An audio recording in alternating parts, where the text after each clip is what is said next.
thousands in attendance and the millions watching around the world.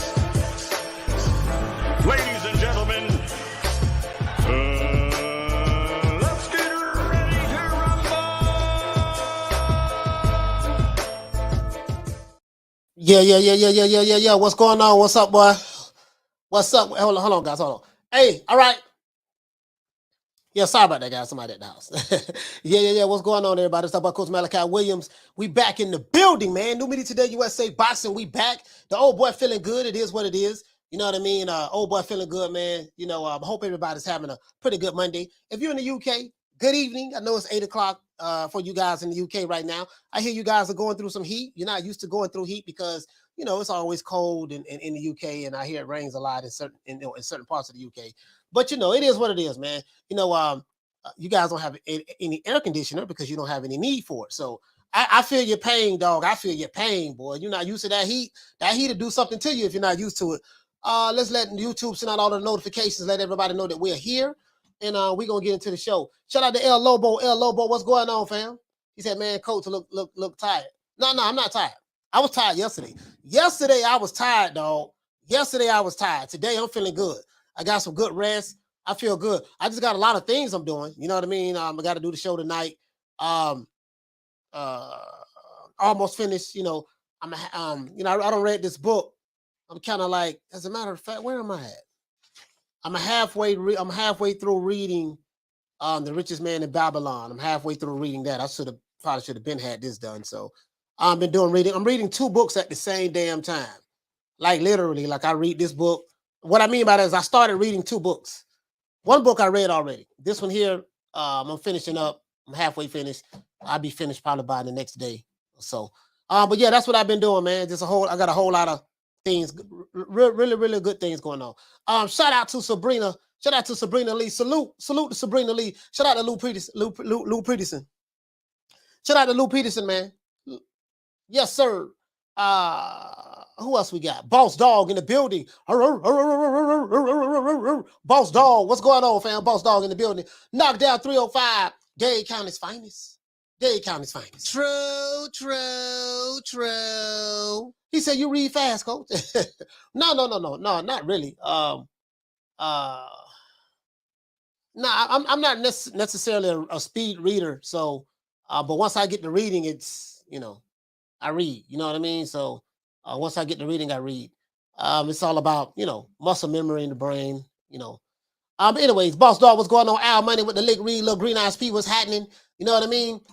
Salute to everybody who's coming in. We're going to allow YouTube to go ahead. Oh, shout out to Mario Lopez, Steve Kim, and the 3 Knockdown Rule podcast. Salute to them boys over there, man. Shout out to my main man, Blood Boxing, too. Salute to Sauce Louis. Sauce Louis, what's going on, fam? It is what it is. Boxing Gyms, what's happening? What's going on, Boxing Gyms? Salute to Boxing Gyms. Let's get into the show. Okay, all right. Now, we know we've been down this road before. Hold on, guys. Hold up.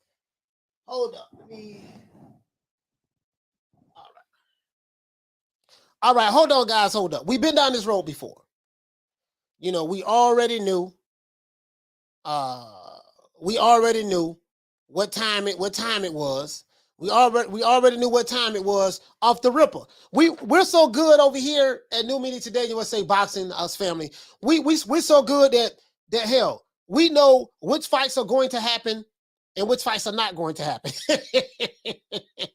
And what I mean by that is you got to read the tea leaves, baby. You got to read the tea leaves. It is what it is, right? But let's see what's going on. Tank Davis versus Ryan Garcia fight won't happen.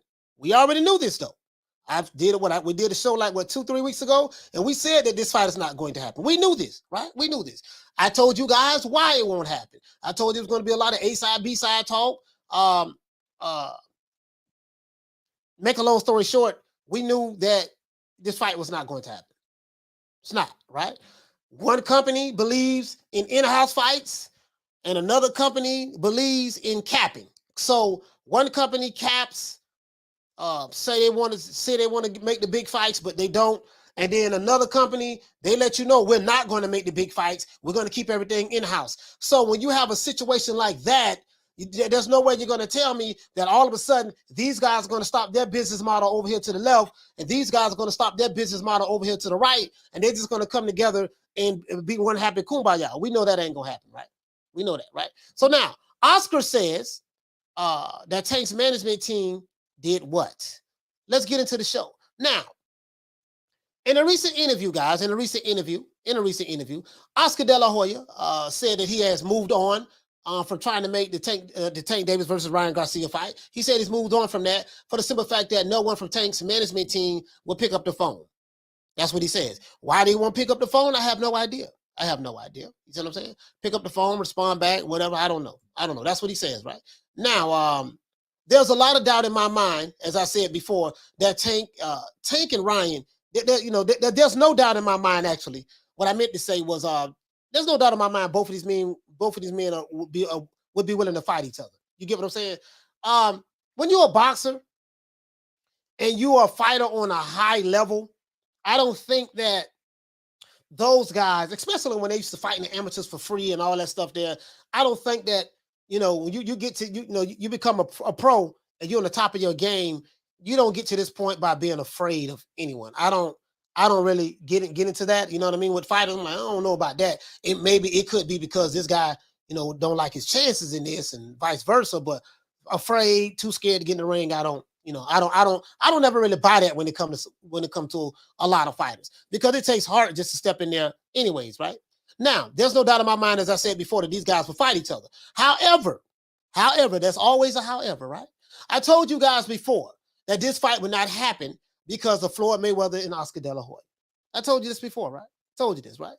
I told you guys, hey man, Floyd gonna be talking about A-side and yeah, Oscar. Oscar, I remember when I had to make a fight with you. I remember, Oscar, that you was the A-side. You gave me 10%. You took 90% of the purse. I fought you for like $50, and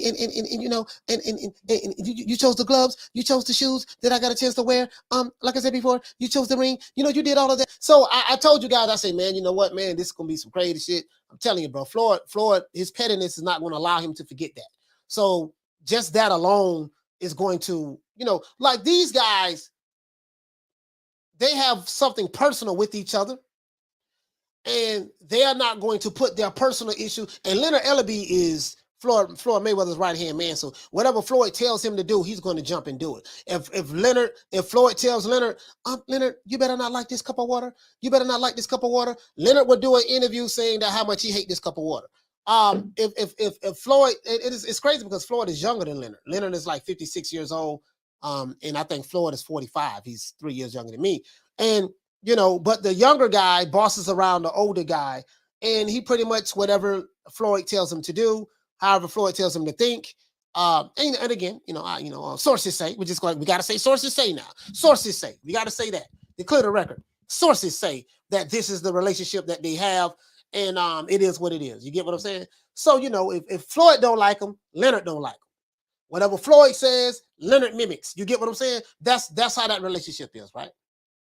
Now, as I said before, in my opinion, this is the downside to Tank re-signing with Mayweather Promotions. Everyone knew that once Tank re-signed with Money Mayweather, we know what was going to happen. We know what time it was, right? So we can't blame Floyd. We can't blame Leonard. We can't blame those guys because their fighter re-signed with them. It is what it is. So, and I told you guys he agreed with the status quo. But that's neither here nor there. As it relates to what Oscar De La Hoya is saying, that, hey, man, Tank Davis's management team, they won't pick up the phone. They won't answer the phone. If that is true, because I don't know if it's true. I don't know if it's not true. But the fact of the matter is, I do know what the end result is. And I don't have a problem not believing it, because I never thought that this fight had happened in the first goddamn place. You get what I'm saying? We already knew what time it is. Two companies that have pretty much the same business model. One company works with other promoters a little bit more, and another company, they don't work with other promoters at all. So there's no way that was going to happen. On top of that, you have two promoters who hate each other. You have one promoter that constantly reminds you of what his records were, how many girls he got, how many cars he got. He's worked smarter, not harder. So he has a massive ego, massive. And he's part of the biggest narcissists that the planet Earth has ever seen in Floyd Money Mayweather, right? And then Oscar Dela Hoya, he has a big ass ego as well. Then he's 1 minute he's snorting coke, 1 minute he's not snorting coke, and 1 minute he's wearing stockings and heels, another minute he's not wearing stockings and heels. So it's just a whole lot of shit going on. So and then and Floyd, the type, I'm not gonna allow Oscar to have a up over me, a big up over me. He already got over on me already. When I used to fight on his fight cards, when I left HBO, we used to promote through him, and he used to promote all of my fights, up until a certain point, and then he paid me 10% when we fought. It was a 90-10 split. He picked my gloves. He picked my shoes. He picked which mouthpiece I was going to wear. I never forgot about that. So he's not going to let that go. And Tank is my fighter. He's my fighter. He belongs to me. He's my possession. And and so it's just a whole lot of that going on. So if I don't find it hard to believe that De La Hoya was having trouble from Tank Davis's management team not responding back to him. I don't find that hard to believe. To be honest with you, that sounds very believable to me. To me, it sounds very believable. Regardless of how you may feel about Oscar De La Hoya, you like him or don't like him, that's irrelevant. That part sounds believable to me because I kind of seen this. We did a show on it. I got the video. We did a show on it 3 weeks ago? We did a show on it a month ago. I think maybe a month ago, and I broke this shit down how I was going to go down. You know what I'm saying? In that show. I didn't know when nobody was going to return his calls. I didn't know that. But the end result is the same. No fight is no fight. So now Ryan Garcia must move on. I do have the interview. I do have the article right here. I'm going to pull it up. So Ryan Garcia must move on to the next opponent. And as for Tank, he will more than likely be fighting Isaac Cruz later on this year. Remember what I said, guys. Remember these two names, Isaac Cruz or Michel Rivera. Those are going to be his next two options, Isaac Cruz or Michel Rivera. More than likely, it might be Isaac. When it happens, you guys are going to call me Nostradamus. I'm really not. It's just that, hey, man, his trainer, Calvin Ford, I already told you. Yeah, the man we want is Isaac. We want Pitbull because we made him a star. They say they made him a star, right? It is what it is. So now, what do you guys think about Tank Davis's management team not willing to negotiate with Oscar? Not only not willing to negotiate, they wouldn't even answer the phone. What do you guys, who do you guys blame for this fight not happening? Let's get into the show. Shout out to Buckle. You say it sounds believable to me too. Yeah, it sounds believable to me, fam. I can believe that. I can believe that. I can Buckle Up Boxing. I can definitely believe that. Yep. For sure. Shout out to Malik. Malik, what you say? You say Crawford went to Dallas and Spence went on vacation. If it was the other way around, it'd be 1,000 videos. Nobody want to even bring that up. Oh, you know what?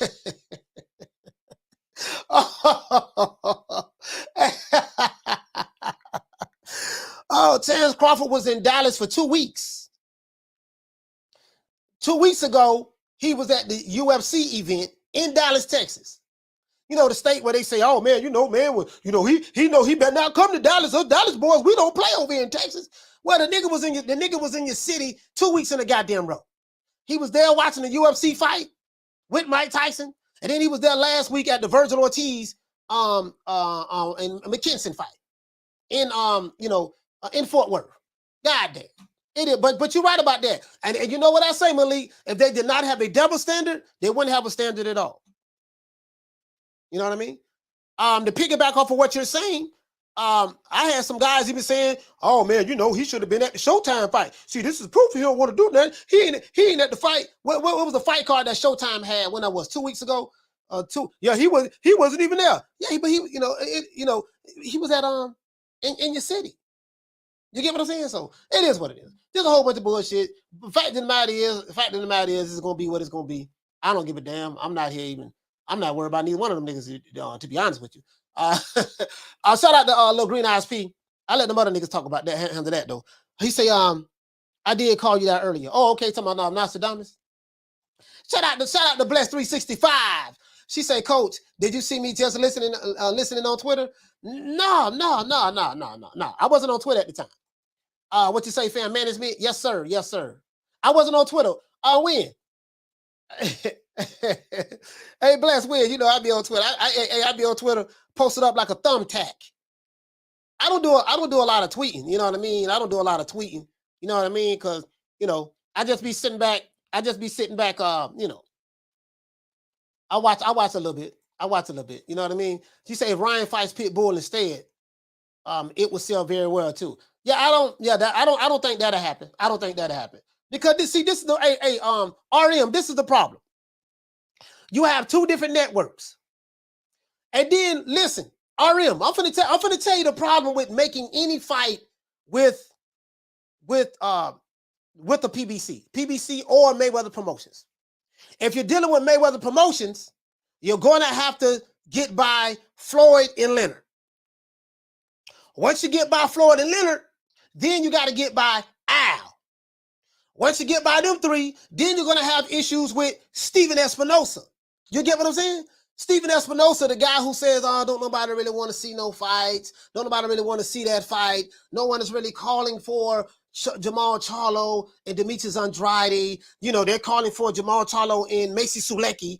No one is really. So you got to deal with that guy. That guy, Steven Espinosa, you got to deal with that guy there. So you got too many chefs, hands in the kitchen. You got to deal with the egotistical maniac, the narcissist. My man, Money Mayweather, Money May. Then you got to deal with Booger Ray Leonard.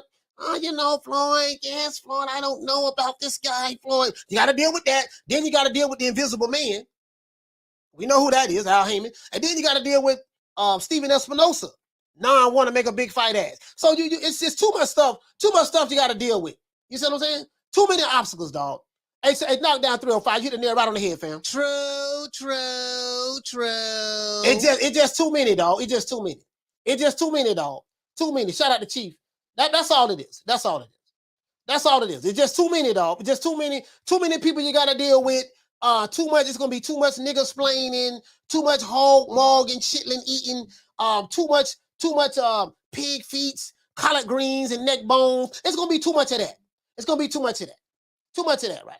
So we know what it is. And then we know, ain't nobody buying shit any goddamn ways. We know that now. We know that according to Leonard. So, we gonna I like to use their words and throw it back at them. According to Leonard Ellaby, you niggas ain't buying that in any goddamn way. Leonard say, oh man, this is a small little niche of boxing fans that really just hard, that really just buy, So what Leonard is saying is the 250,000 that we always consistently do, 250 to 60,000 that we always consistently do. There's only 200,000 boxing fans. So you got to find different ways to be creative and all of this other shit. So I'm like, man, you know what, man? It is what it is.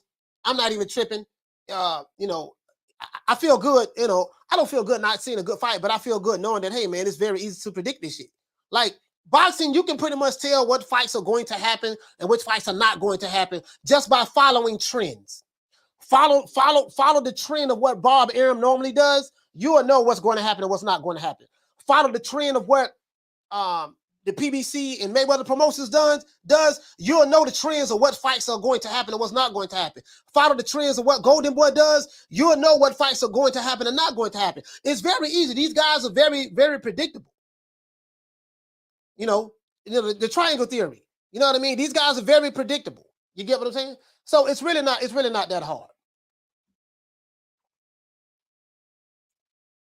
It's really not that hard, guys. These guys are very predictable. You get you feel me? Shout out to Jose. He say Booger Ray. Yo, Booger Ray, man. Yeah, hey, look here, man. There would not be any Booger Ray Leonard disrespect tolerated today.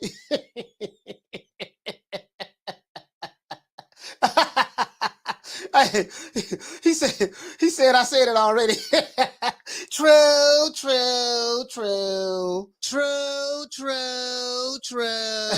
Yeah, man. He said it seems that the PBC, he say finds to not make big fight. That's not it. On the regular too. Hey, listen, on the regular.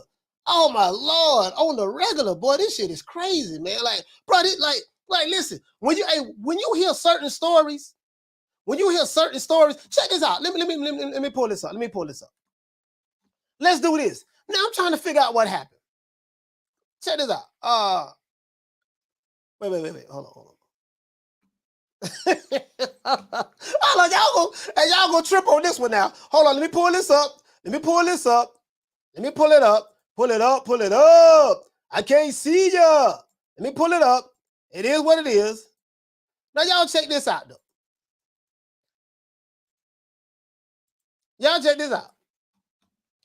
Let me share this with you guys. Because I want to show y'all. I kind of believe Oscar on this right here, right? He said, De La Hoya optimistic, Ryan Garcia, Tank Davis fight can happen.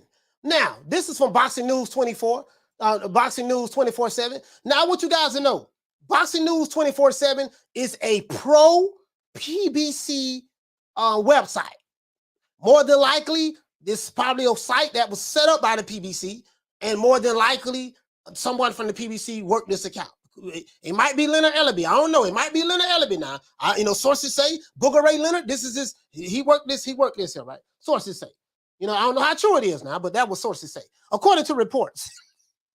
They like to use that according to reports. So, anyways, shout out to Jose. Hey, okay. Drop it there, $2. Bam, super chat on your boy. Hey, Leroy. Super chat received. Playtime's over, boy.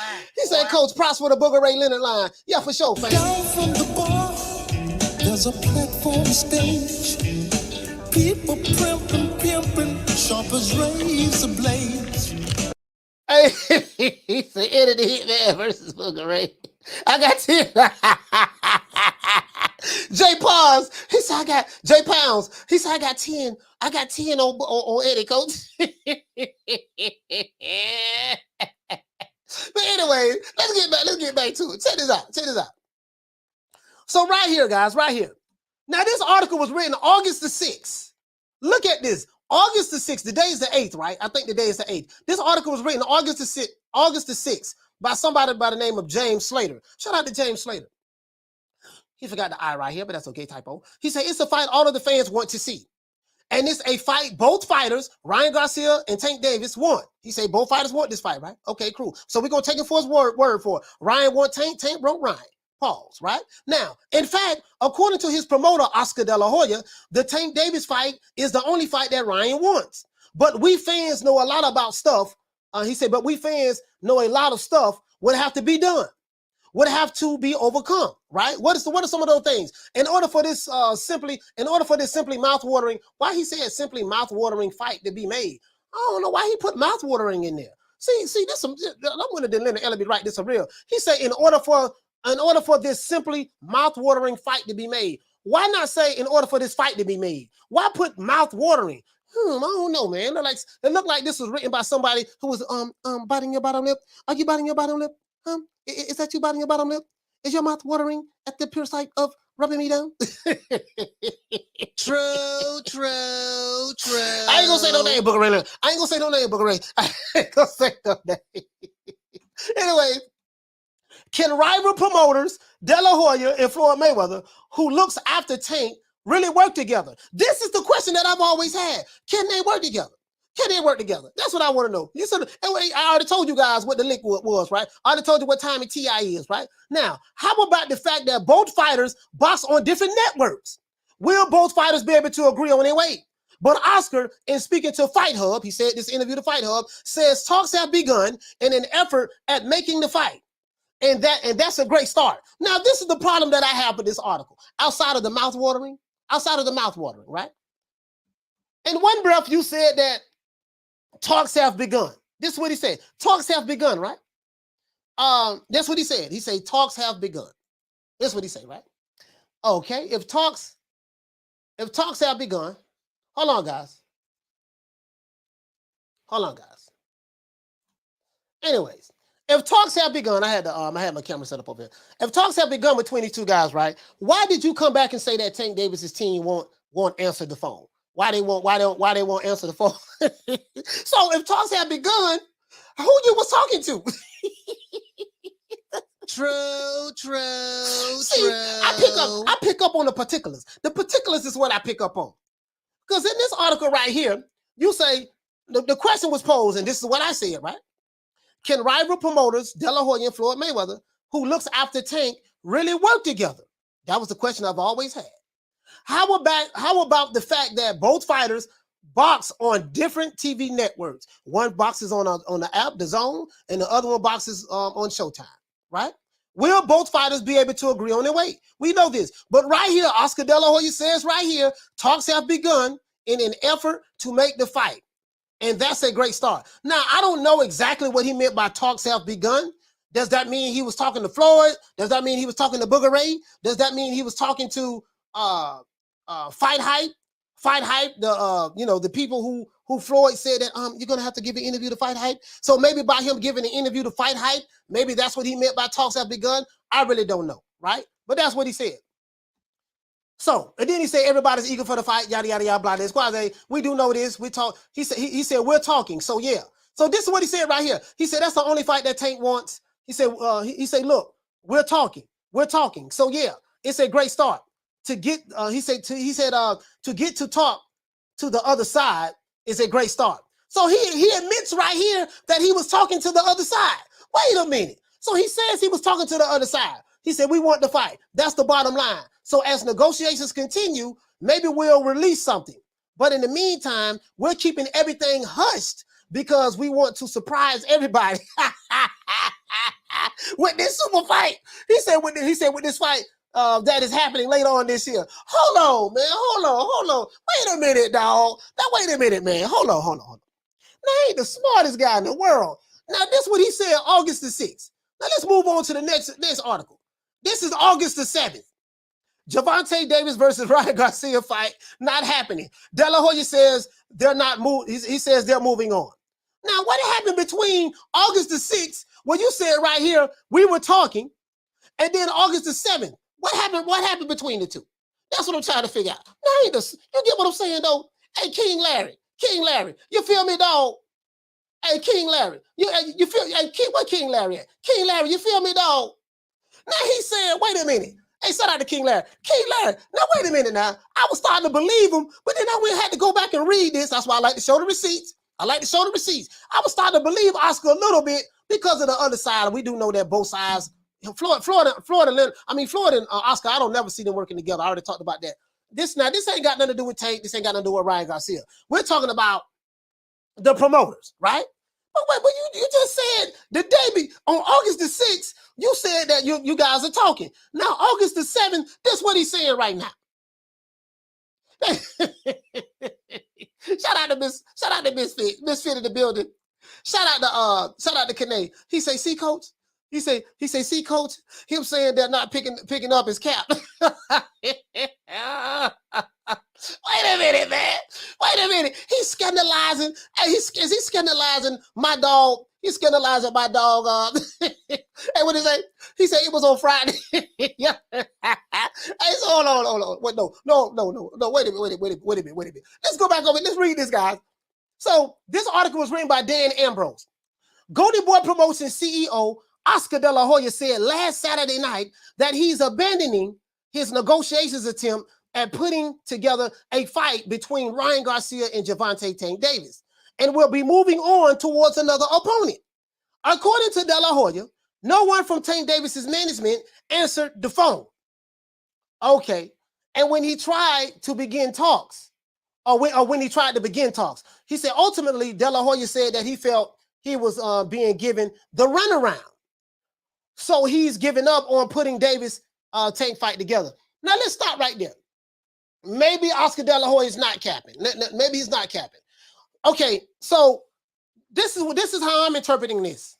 Kane, check this out. According to Dela Hoya, no one from Tank Davis's management team answered the phone when he tried to begin talks. So let's stop right there. When he tried to begin talks, who was he talking to? If he was talking to, let's say he was talking to Booger Ray Leonard. Let's say and I think I have heard Tank say that, yeah, I'm the one that call the shots now when it comes to his own career. He'll get with his team. They'll make some suggestions to him, but he's the one that makes the decision, his team. So this is what if I believe correctly, this is what Tank Davis has said. So let's say Oscar reached out to the normal lines of communication. Let's say he reached out to Al, call Al. Al might have said, you know what, baby boy, check this out. I see you calling me, Oscar, but you got to get in contact with Booger Ray. And let's say, no, you got to get in contact with Floyd. And let's say Oscar called Floyd. I'm Oscar, I'm the A-side. You don't talk to me. You got to talk to my help, Leonard LB. You got to talk to Leonard. Leonard, answer the phone. Oscar's going to call you. So, and let's say he talked to Floyd. So he called Al. Al pushed him off to Floyd. Floyd pushed him off to Leonard. Yes. It's Oscar. Oh my gosh, Oscar, I'm so happy that you called me. I know you want to fight Tank, Oscar. I know you want to fight Tank. And truth be told, we're not gonna make that fight because it's not in outside. But that's okay. I know you want to fight Tank. I do get it. But you're gonna have to call Tank's management team now. Tank's management team are the ones who makes the decisions now, Oscar. We don't do that for Tank anymore. He's his own boss now. He's his own boss, okay? All right. Okay, Leonard. Tell Floyd I said they have a happy massage later on today. Okay, Leonard. Okay. All right. So then he calls Tank Davis's management team. They don't pick up the phone. So it's a possibility that that could have happened. Now that I think about it, there's a possibility that on the 6th when he said, "Yeah, man, we're starting talks." He could have been starting talks with people who kept kicking the negotiations or kicking the talks down the road, and they probably told him, "You got to get in contact with Tank." Notice he didn't say.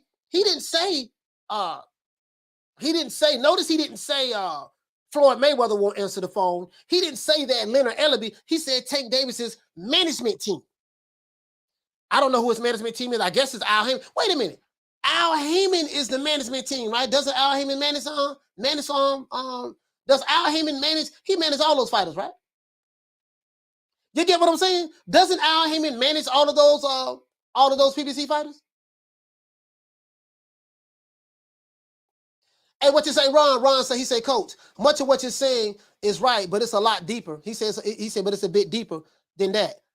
But you have to accept the fact that part of the landscape in boxing today was created by old media narratives and BS. Yeah.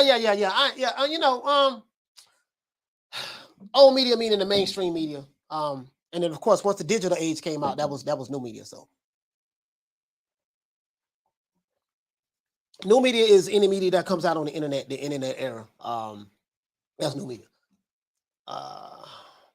Hey, Damien, what you say, fam? He said, I thought Al Heyman is Tank's manager. Yeah, that's what I was saying. And manager, advisor, same shit. Tomatoes. I advise you. Guess what a manager does? Advises. I'm going to manage your career with some advice. You know what I mean? Whatever power you give him. Tomatoes, for the most part. Whatever title you want to put on it. Same shit. I'm telling you now.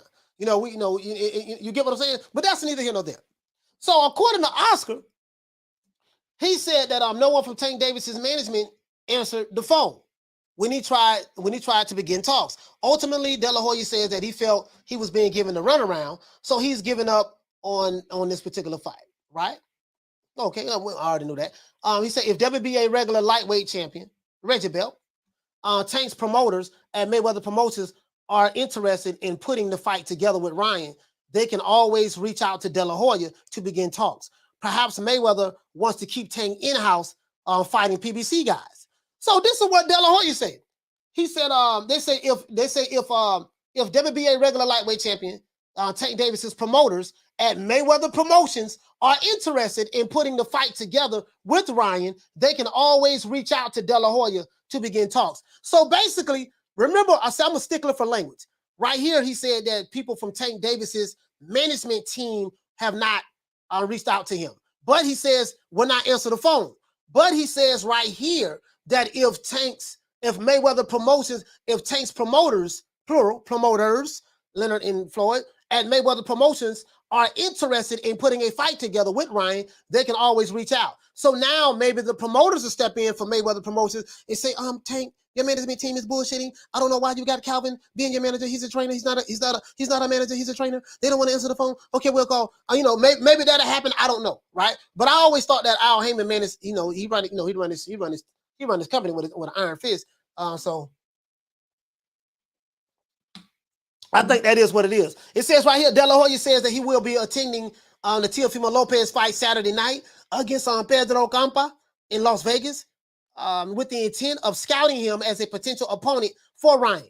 So I tell you what, and I think, and again, I think that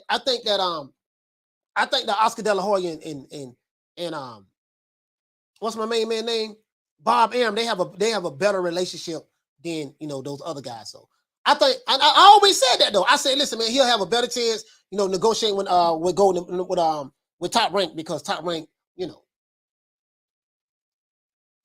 Freddie Montana, he say, Coach, Oscar just say they're going to fight Lopez now. I mean, he can't say that because Lopez has a fight coming up. So we don't even know that. We don't even know that yet. You know what I mean? He did say that they're going to try to, scope him out and see. But from this article, nothing is official. Nothing is official. If you're new to the channel, please subscribe. Hit the like button. If you're new to the channel, please subscribe. Hit the like button. What you say, Connect? You say Oscar said they're not picking up and they're moving on with the same face. He said he not worried about Fortuna and he really wants it.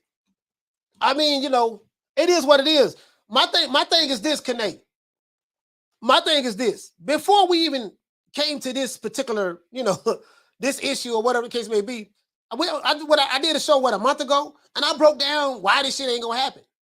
Yeah, I told you it's going to be a bunch of A-side, B-side, Floyd Mayweather ego. Then you got to it's too many people you got to get by. It's too many people involved in the pot on one side.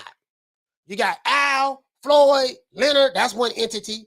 Now Tank's management team, I guess that'll be Al. Like, it just, and then you got Steven Espinosa, because, he's the CEO of the network. Well, not the CEO, but he's the president of the network. So, we ain't, and he already said, look, we don't want to do we want to have this fight on our own. We don't need the zone and all of that stuff there. Just a whole bunch of bullshit. Just a whole bunch of bullshit. That's all. Just a whole bunch of flim-flam, dog. Just a whole bunch of flim-flam. Hey, what to say, Sauce Louis? You say Dela Hoya and Bob Arum have the same system. Sink or swim. Shout out to Ron. He say the Ryan Garcia Tank Davis fight doesn't really move me, to be honest, Coach. I think we know what the outcome of that fight is, right? No. I don't know the outcome of that fight is going to be.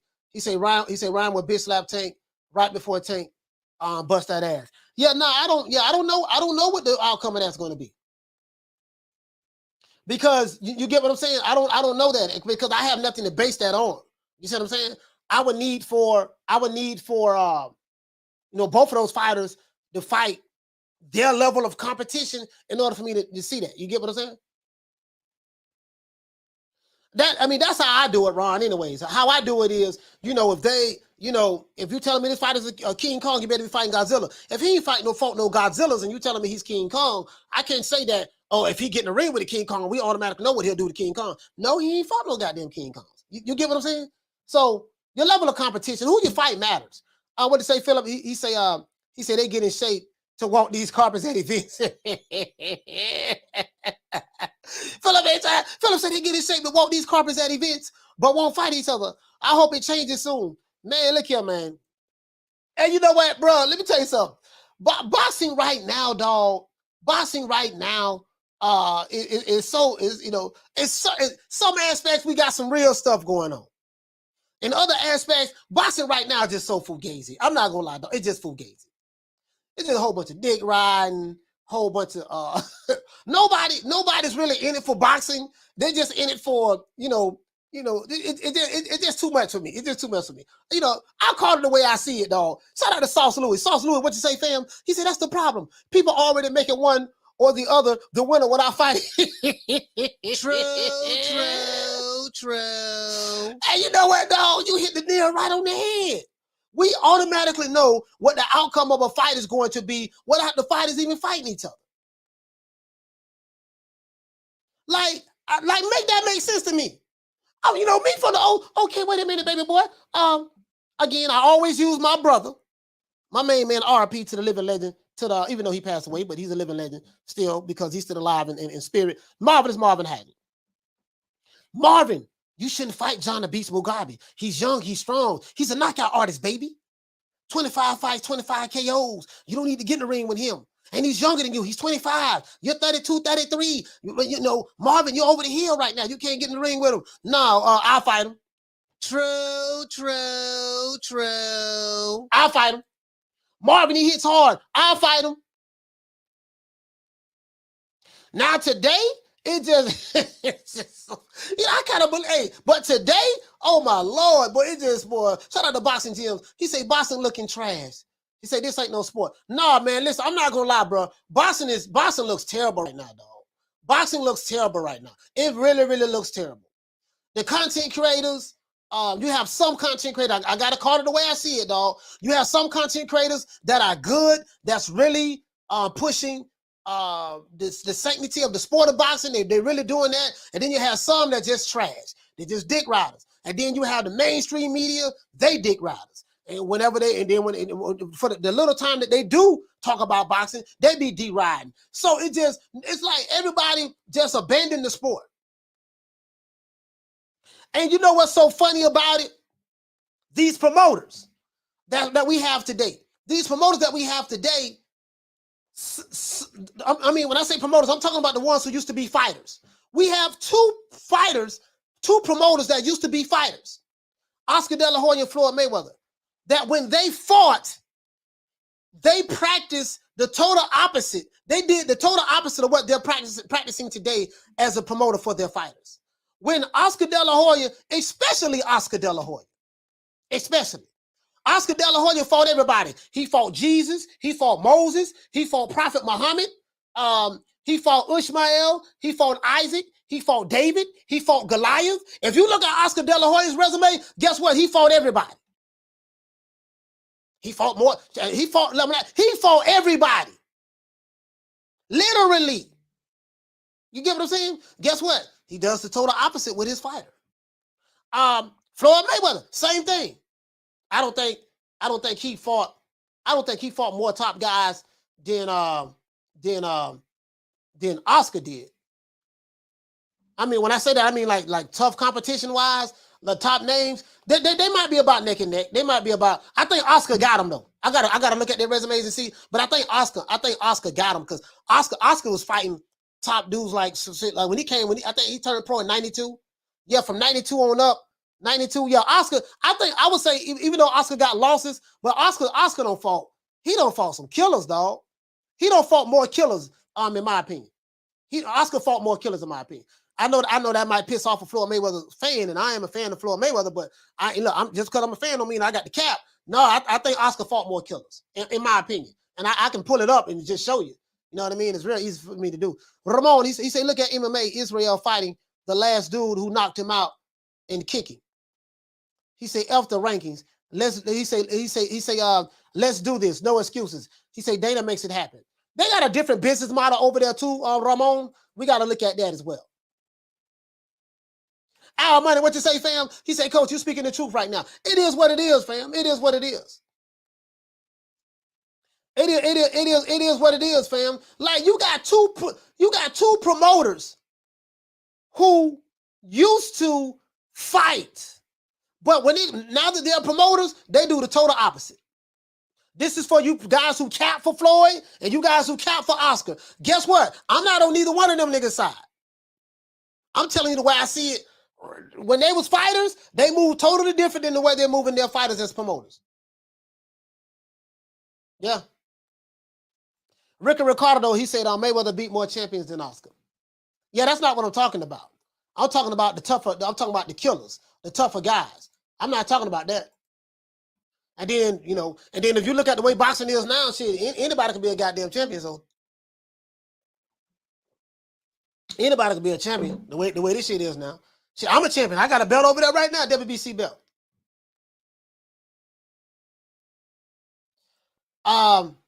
He say, and I know you got that from Floyd, because Floyd always talk about that.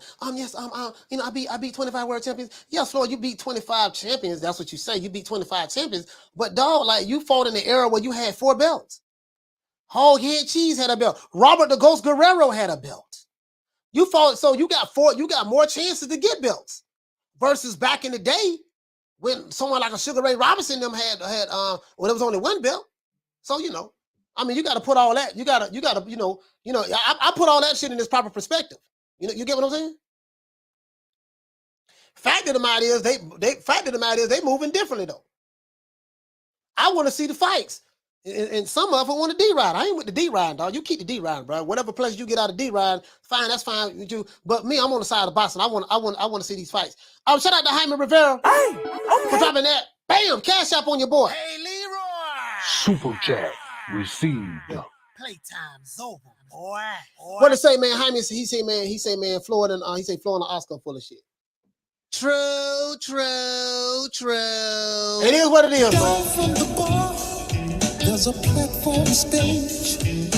People pimping, sharp as razor blades. What did he say? He say, wait, what Coach said, bro? Oh, you know what? Floyd said, I fought more world champions than Sugar Ray. See, this the problem I have with Floyd. I like Floyd. You guys know that. But the one problem I have with Floyd, boy, when you go to shitting on Sugar Ray Robinson and Ali, and like doing backhanded insults, I got a huge problem with that. Oh, I got a huge problem with that. You see what I'm saying? Different. Now, this is why I don't like comparing the errors, because the boxing errors, because back then the criteria was different. And today, you can pick and choose a lot, whole lot of cherry picking, bobbing and weaving, ducking and dodging. And then you had a different fan base that held people to a different criteria. Today, you can do it like today, ducking is praised and promoted. Using duck language is praised and promoted. Using A-side, B-side language is praised and promoted. I'm saying not today. It's just a different era. Today, these fighters even get hurt a lot easier. You have all this sports science and medical science, and these fighters get hurt. Back then, they didn't have none of that shit. You know what I mean? I'm talking about like 20-some years ago. 20-some years ago. You see what I'm saying? Well, 20-some years ago, they had that, but, they started coming along. But I'm saying right now, it's even more. You know what I mean? I just hear a whole bunch of goddamn excuses for why we can't get fights. That's all I care about. That's all I care about. He's saying why they, but Floyd always said that. Oh, I fought more world champions than anyone. That's what he say. That's what he say. He's saying why they curate the unknown matches, the unknown matchups, and no names is opportunity to introduce big name fighters to small name fighters. Like Tank versus Pitbull, Barrera and Pac-Man, Barrera versus Pac-Man. Yeah, man. Shady Slim, what you say? You say Oscar fought Trinidad and Mosley when they was killers. True. Hey, Slim Shady, this shit too easy, dog. This shit is too easy, dog. It's too easy. It's too easy. It's too easy.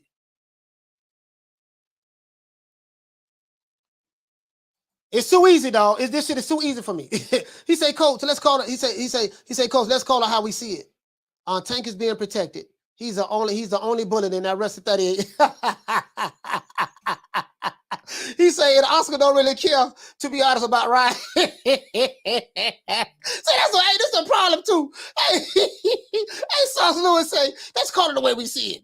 He say Tank is being protected. He's the only bullet left in that rest of 38. And Oscar don't really care about Ryan, to be honest. Again, bro, if you're new to the channel, please subscribe, hit the like button. I want to open up these phone lines. So, like a lot of these people, we got 350 people in here and less than 300 likes. This is terrible. This is unacceptable.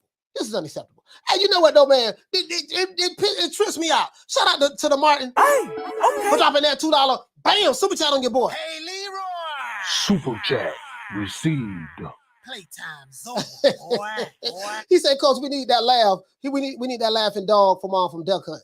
Oh, yeah, from Duck Hunt. Yeah, I used to play that game back in the day, man. Now, you're going back. You're telling your age that boy. I say you're telling your age that boy. Down from the bar, there's a platform stage. People pimping, sharp as razor blades. It is what it is, man. Shout out to Jaime, man. Jaime, he said there's no comparison between the two. Oscar has a better resume. Bro, look. Hey, shout out to Eric 1984. He say Floyd say, I can pick and choose. And he got two dudes on the side of him that won't tell him the truth. Hey, man. Bro, like, you get what I'm saying? Fact of the matter is, these two promoters, Oscar and Floyd, and I already knew this, bro. We already knew this. This ain't nothing that we didn't know. We already knew what time it was. We knew what it was going to be. You get what I'm saying? So, it is what it is. He said, Cool Boy Crazy, 90-20, sign the contract. True. Hey, Cool Boy Curry, dog, they be killing me with that, dog. Why he won't sign the contract? Dog, that's all. Hey, listen, Cool Boy Curry, these dudes be killing me, dog. Let me show you how slow these dudes is on YouTube. You notice when they say sign the contract, they don't say, okay, what does the contract say? Did you notice that? Sign the contract. 60-20, 80-30, 60-20, 80-30, 70-40. Sign the contract. You notice they never say, okay, they know so much about the contract. When you ask them, I'm looking for my pen. Okay, what does the contract say? Don't worry about what it say, just sign it. Hey, cool boy, they think it's just as simple as sign the contract. He set the contract. How do you know, sir? He tweeted a video of Mike Tyson saying, sign the contract, big boy. That's how we know. Oh my God. Oh, these niggas is so slow. Oh my God. Bro, it's like, oh my God, these niggas are so slow. Bro, and this is how you know they never done business before. They never done business before. But anyway, I'm not going to get into that. It is what it is. But you're right about that. 90-20, sign the contract. 70-80. 60, 70-80. 60-30. 90-10. Sign the contract. They're like, niggas sound like parents. What you say, Pooh? He said, can care less for Tank Ryan anyway. He said, plenty more matchups worth making. They'll come back to it. You know what, though, man? This is what I say in pugilism. Check this out. You've been here. You heard me say this a million times. I say if Dela Hoya and Floyd Mayweather was smart, Al Heyman and them boys, because you know they deep over there. It's Al Heyman, Floyd, Leonard, Tom Brown, Steven Espinosa. So you got all these motherfuckers here you got to work with right there. So you know that if they were smart, this is since they're so concerned about money, they're concerned about money and all of this stuff there and yada, yada, yada. Since they're so concerned about money, go ahead and make that fight. You know what I mean?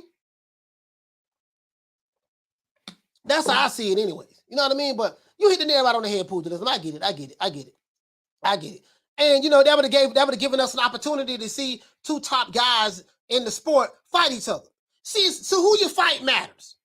It still go back to that right there. Who you fight matters, right? No matter how they slice it, no matter how they dice it, who you fight still matters at the end of the day. Who you fight still matters at the end of the day. It doesn't matter, right?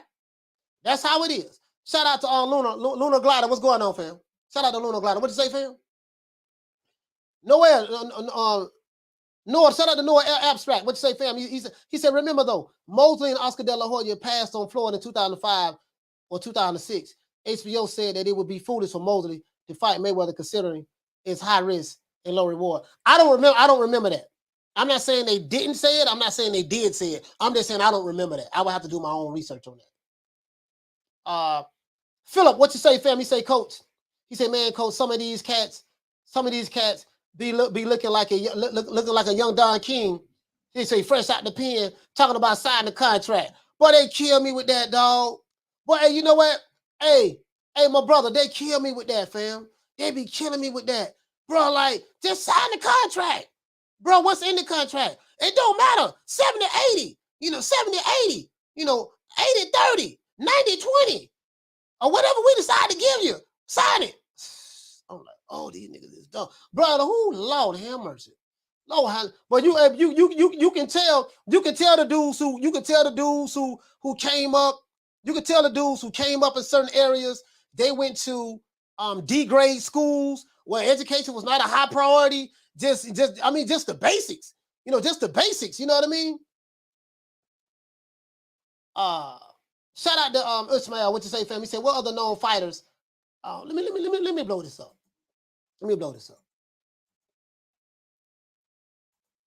What you say, fam? You say, what other known fighters do Mayweather Promotions promote? Serious question. Only time I see Mayweather Promotions is when Tank fight. You hit the nail right on the head. That's the only one they promote. That's the only one they got. They got that one bullet left in that rest there at 38. That's what they got. That's it. That's it. Bro, listen. As a matter of fact, hold on. I'm gonna prove it to you. They only have one bullet left in that 38. You asked the question. You say, what other fighters do they? What you say, fam? Hold on.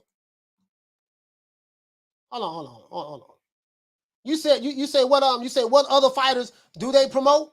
Do Mayweather Promotions have? This your answer right here. And who's the next big star under Mayweather Promotions? Ooh, we have quite a few young guns, as I say, and I don't want to leave any names out, but we have a great roster of young talent, and we've been very selective about what we're doing, again, because when you have, an abundance of fighters, it's hard to kind of focus on. When a big fight is to be made, it has to make sense for both sides. No promoter or company is going to put their guy in an event with everything to lose and nothing to gain, especially when we talk about this. You know what I'm saying? Interesting. That's the answer right there, dog. That's the answer right there. Hey, listen. Anytime. Hold on. Ismail, anytime you have to worry about and I already know you smart. You're a smart dude. You ought to know what time it is because you hit the nail right on the head right here in your post. And listen, that anytime you wonder, I wonder who else they got over there. Remember that video. Remember that video right there. Remember that video, fan. That's the answer right there. Shout out to the GOAT boxing fan. You say 50% the Tank, 20% Showtime, 20% PBC, 5% Ryan, 5% Thuggy D.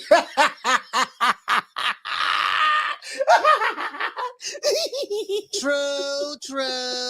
Hey, I got a screenshot that one, dog. Hey, I got a screenshot that one. That was good. Hey, that one right there was good. I'm not even gonna lie. That was a good one there, bro. Hey, look here, man. He said, this how we gonna split the pot. This how we gonna split it. Sir, what, okay, sir, you talking crazy right now. Look, 50% go to Tank, 20% to Showtime. As a matter of fact, since he the cash cow, he gotta get 50%. 50% to Tank, 20% to Showtime. They negotiating Showtime split. They negotiating PBC split. Ryan, you gonna get 5%. Sign the contract.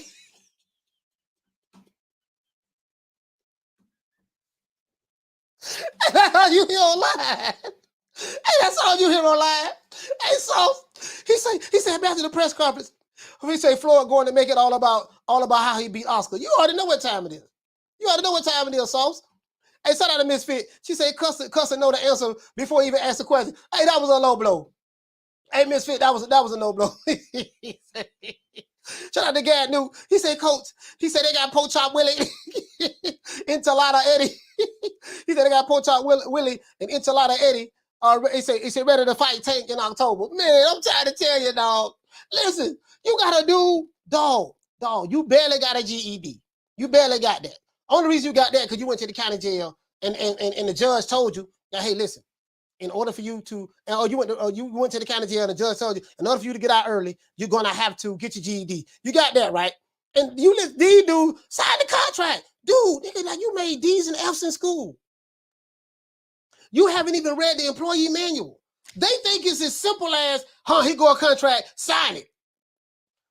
What are the terms of the contract? Well, we don't know the terms. The terms ain't important. Just sign the contract. They never tell you the terms. You know, online when you're dealing with these YouTube managers and promoters, online, they never tell you the terms.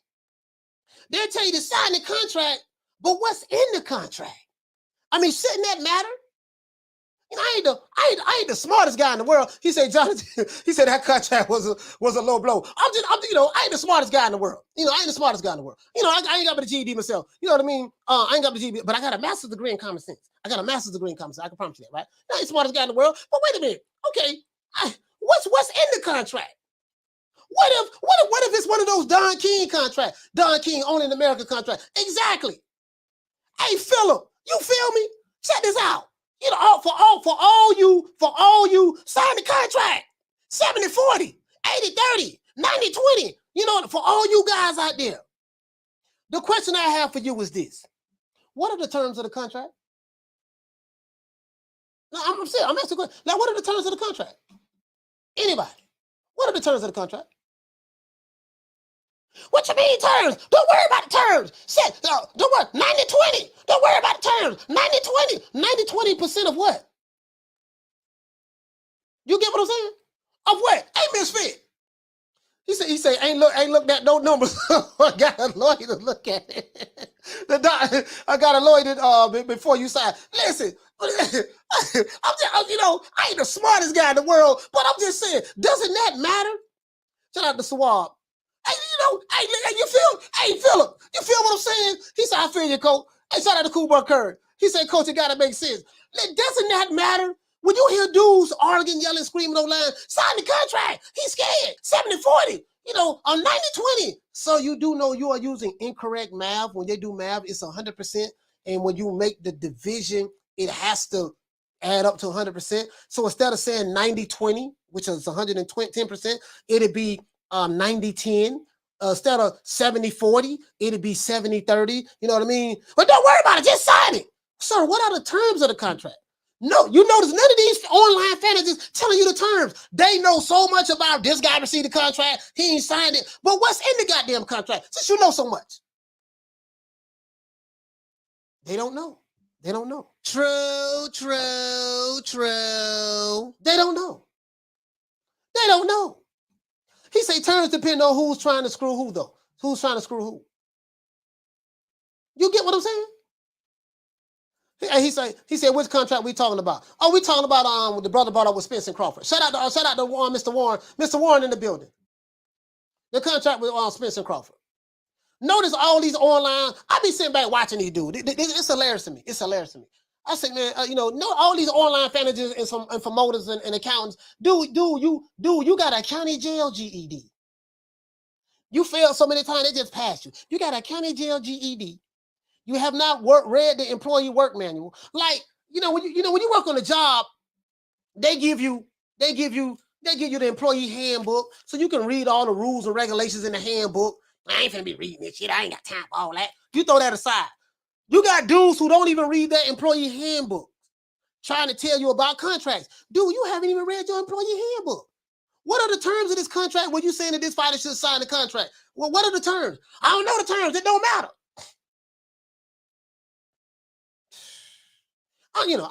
That's all I'm saying. The Martin, he say, don't laugh, coach. He say, Thugger D promotions. Shout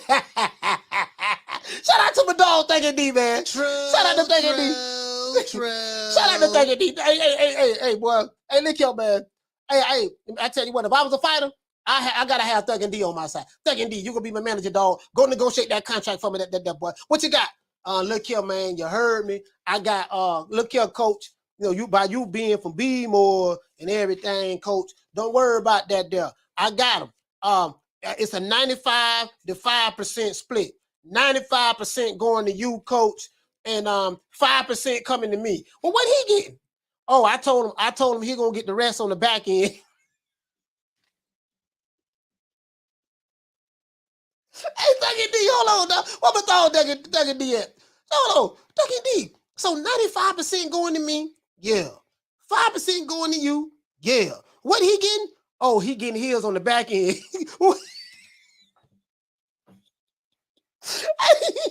I gotta have Thugger D. I gotta have Thugger D be my manager, dog. I gotta have Thugger D be my manager, dog. Hey, shout out to Boss Dog. Boss Dog, what's up, fam? He said, Coach, why are so many fights He said, why are so many fighters weigh in overweight these days? I'm gonna tell you why. Because a lot of those fighters, they're not disciplined. They're not doing the things that they should do in order to make that weight. It tells a lot about their lifestyle in between fights while they're trying to get ready for a fight. That's one. And two, some of these guys are just too big for the weight. They weight bullies. Some of them just too big for the weight. Your body like, damn, dog, we 5'10", 5'11". Why we fighting at 140 pounds again? Why we fighting at 147 pounds again? We too tall. With that height, we supposed to be at middleweight. At least middleweight. Or junior middleweight. Why we fighting? And that's what it is. That's what it is, fam. Sauce Louis, what you say, fam? He say, Coach, it's crazy to think that the PBC got a big roster with big fights and they don't make them. He said, you looking for other fighters when you got all of the big fights on your own company. Now, the thing is, dog, this is the thing. Like, I think this is what I think. I think. If you're new to the channel, man, please subscribe, hit the like button, man. Y'all hit the like button, man. We got to get the likes up. We got over, how many likes we have? Shit. How many likes we have? We got to get the likes up, man. We got 340 people in here, less than 300 likes. We got to get the likes up. Anyways, when you have so many fighters on your roster, Sauce Louis, everybody can't be treated fairly. You get what I'm saying?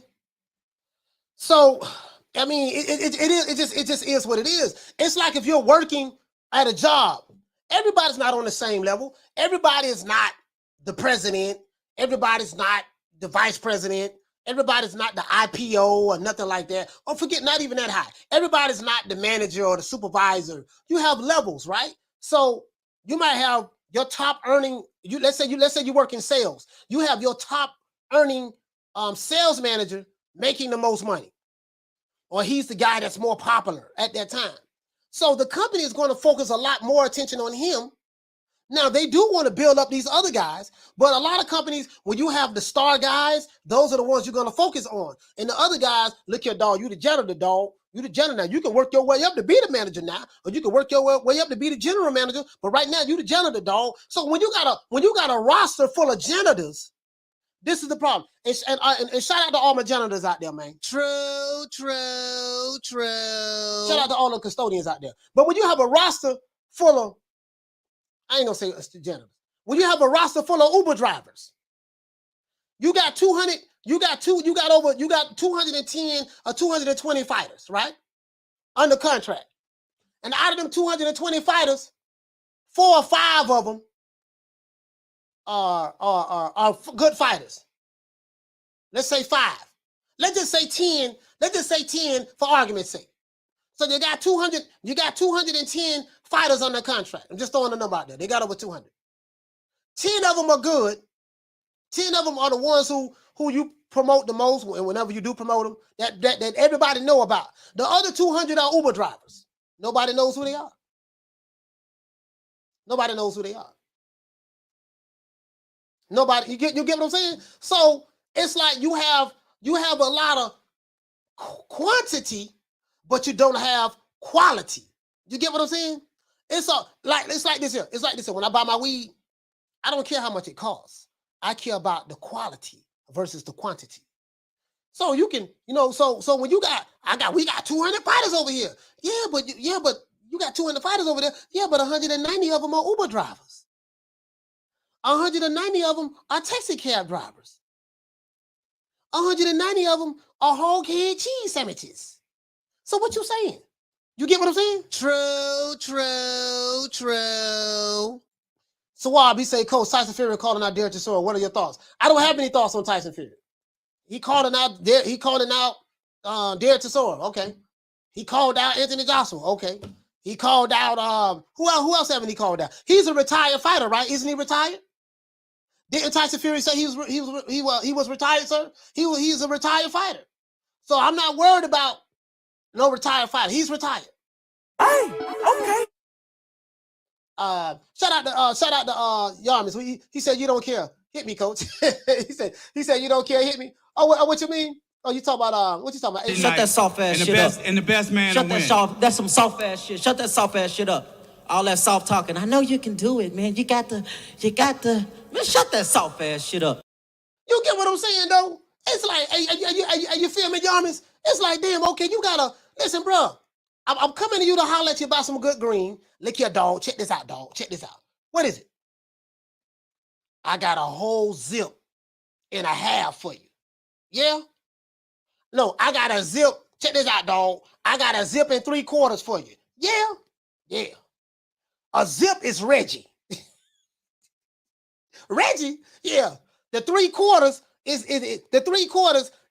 that OG, double OG, triple OG, quadruple OG Kush, Mike Tyson Kush. So you want the 3/4 of the OG Kush, or do you want the zip or the Reggie? I'm like, nah, dog. You can. I'll be like, nah, dog. You can have the. I'll be like, nah, dog. You can have the Reggie. You can have the Reggie. You know what I mean? You got a roster full of Reggie, and you want to tell me, come on, man. What you say, fam? He said quality over Reggie. Yes, sir. Yes, sir. Jonathan, what you say, fam? He said preach, coach. That Reggie ain't no champ. No, sir. No, sir. No, sir. No, it ain't no champ, dog. It ain't no champ. And listen, again, listen, and I'm not talking specifically about just a specific company. I'm just saying, like, when you work in the business, you have the top earner, especially in sales, because I'm going to tell you about how sales work. In sales, you have your top earners, and then you have everybody else. So when you work in sales, if you ever worked in sales before, you understand what I'm talking about. The company focuses on the top earners. You may have 100% of a company, right? and you have 100 employees, but there's 20 employees that are your top earners, the 20%. The other 80%, they just tire kickers. So the company is going to focus on the 20% and hopefully get some people from the 20% that would train others in the 80% so that we can raise them up. But it's always going to be the 20% in a company that's going to be the top guys, and the other 80%, they're going to be Uber drivers, taxi cab drivers, hog head cheese sandwiches, pork chop willies, short big nuts. You get what I'm saying? It's going to be that there. True. That's how it works in business. That's how it works in business. Shout out to Miss Fit. She said, what you say? I know you can do it. You got to, man, set that.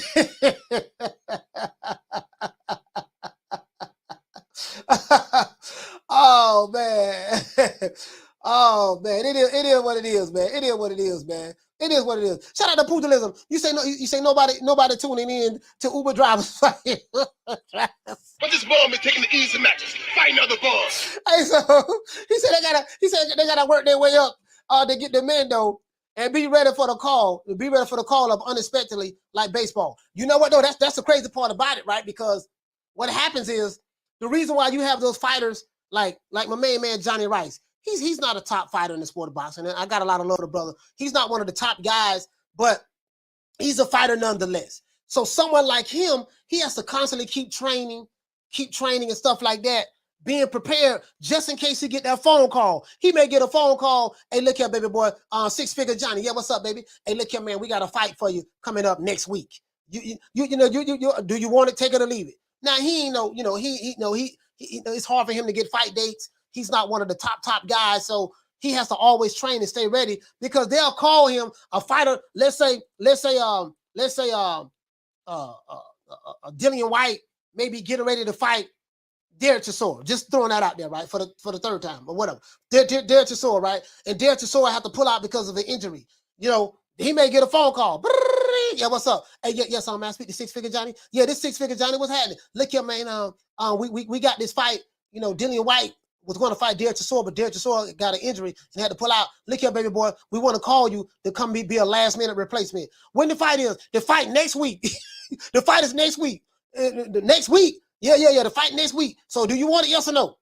Yeah. I take it. And you get what I'm saying? You got to stay ready, man. You got to stay ready when you somebody at the bottom. When you somebody at the bottom, you got to stay ready. You got to stay ready. What you say, Misfit? You say they the back end players. Yeah, they the back end players. Yeah. Yeah, they're the back end. So that's just how it works. That's just how it works. Shout out to Mr. Warren. What you say, Sauce Lewis? He say, Coach. He said we can match make for the PBC roster right now. He said, Coach, we can put a fight card together, right? Yeah, we can do that. Yeah, listen, matchmaking ain't hard. Ain't matchmaking ain't hard. It can't be too hard. Now I did read something about matchmakers have a very difficult job. I don't see how difficult it is. Okay, this a hog head cheese sandwich. This a pork chop. Okay, this shot it big. That's 25-0 in the hood, so we got to be careful for him. Okay, okay, this neck bone. Okay, this neck bone over here. Okay, goddamn. Now this is another thing I want to bring up. Sometimes you may get some good strong Reggie. Sometimes you might pick some Reggie. Hey, Superstar Donut, what to say, fam? He said, I take that Reggie for free. Hey, look here. Sometimes you may get some good Reggie that's gonna knock you out. Man, this ain't that but some Reggie. It might be some strong Reggie though. Sometimes you get a hand of some strong Reggie. You get what I'm saying? And you know, you make the wrong pick. You know how we say in boxing. Sometimes when cherry picking goes wrong, sometimes like when Floyd say right here, sometimes it's backfire. But when you are put in a certain position, he should be he's able to, like me. You know, when I was in a position, I can pick and choose who I want to, because I earned that right. Eric Grimes say, blood or flare, Coach. I told you. Eric, you did tell me. True. Eric, look here, man. Hey, Eric, look here, man. Hey, there you go talk about blood or flare. Then you gonna talk about blood or flare, Eric. There you go. Hey, look here. He said, no, Coach. If it's Reggie, He said, put it back in the dirt. I'm just saying though, boy, but it might be some strong Reggie though. It might be some of that Reggie that, okay, you ain't got no choice but to get it because everything is gone. This all I got, dog. This all I got. And you might be jonesing real bad. I don't know, but I don't want no Reggie. Dog, but this some strong Reggie though. This Reggie here, this ain't like the regular Reggie. The regular Reggie ain't that good, but this is some strong Reggie. Like this Reggie here is the real deal. Oh, you got that strong Reggie? Yeah, we got that strong Reggie. Oh, okay. And you might get it, and that Reggie puts you on your back. That Reggie put you on your back. You get what I'm saying? If you're new to the channel, please subscribe to the like button. Oh, let's get the likes up. Let's see how many likes we got. Hold on, guys. Let me see how many likes we got, because I can't see. I can't see right here. Yeah, oh, man, oh, this is unacceptable. Man, we got 197 likes. Come on, man. We ain't even got 200 likes. We got to get the likes up, man. We got to get the likes up, man. We got over 360. We got 360 people in here and got less than 200 likes. This is unacceptable. Hey, what to say? He said Reggie is dead. He's so dude. Hey, look here. It might be some dudes. Hey, it might be some dudes. Hey, it might be some dudes that don't buy nothing but Reggie because that's all they can afford. Hey, Jerron, there's some dudes out there. They don't buy nothing but Reggie because that's all they can afford. They believe in the quantity versus the quality. See, they believe in paying less for more than paying more for quality. You get what I'm saying? Hey, what you say? Jaime say, he said Blood of Flair is a cash cow now. Boy, hush. You know that man ain't no cash cow. He said Andrew Ruiz, King Kong Ortiz, rolling. He said, I'm still waiting on the back end. Hey, look here, man. This is the only problem with that back end money. This is the only problem with it, right? Let's say, okay, you got a back end money lace contract. Your contract is based on the back end, right? Look here, baby boy. We're gonna give you 2% guaranteed. But the other 98%, boy, you know, the other 98%, boy, you're going to get all your cheese. Boy, the other 98%, boy, you're going to make multi-millions. And then they'll tell you the story about when Hagler and Sugar Ray went into negotiations, the type of contract Hagler took versus against Sugar Ray. They're going to tell you about that. They'll tie that into it to incentivize. This is an incentive-laced contract, baby boy. 2% guaranteed, the other 98% on the back end. Now, the back end is going to be contingent upon what we tell you the numbers are. The back end is contingent upon what we tell you the numbers are, right? Now, we ain't going to show you what it really did now, but the back end is contingent upon what we tell you the numbers are. So now check this out, baby boy. You a superstar, he a superstar. Two superstars come together, y'all form a Nova star, a mega star, right? So we put you two together, right? Now check it out though, baby boy, check it out. Now we did that. This is what we going to do. We need to make at least 500,000 in order for us to be happy. Now, I know you a star, he a star, y'all two together, mega star. So once we do these 500,000, that's when your back end money kick in. It kicks in then, right? You sign the contract. 2% guaranteed. 2% guaranteed. Sign the contract. You're going to get the rest on the back end. Only to have them tell you, oh, goddamn, look here, baby boy. I know we told you that you was going to get the rest of that on the back end. Man, the numbers didn't do quite what we thought they were going to do. So that 2% is good for you, but the numbers didn't do what we quite thought it would do. So we're still waiting. Hopefully we can get those numbers up to where you can get that back end money. Oh, good luck with that, dumb ass nigga. But we're just gonna hold off right now. You get what I'm saying? Hopefully, ask Logan Paul. Logan Paul still trying to get paid from Floyd. Floyd ain't paid that man yet. Floyd ain't paid that man yet. He signed that back end money contract. This is why you're supposed to get a guaranteed contract. This is why you're supposed to get your money guaranteed. Don't be listening to these half a GED having YouTube niggas on YouTube. They don't know nothing. Don't be listening to them now. You know what I mean? Like, hold on, sir, Wakanda, what's 1 + 1? Oh, that's easy. 1 + 1 = 3. Everybody know that. That's what you're dealing with. True. Shout out to Boss Dog. Hey, okay. For becoming a new member, man. I appreciate that, fam. Let's give him a round of applause.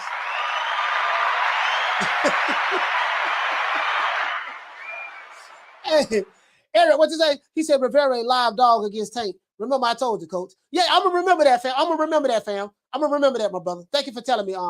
Hey, Eric, thank you for telling me that. You did. Hey, listen. Thank you for telling me that, fam. Thank you for telling me that. Hey,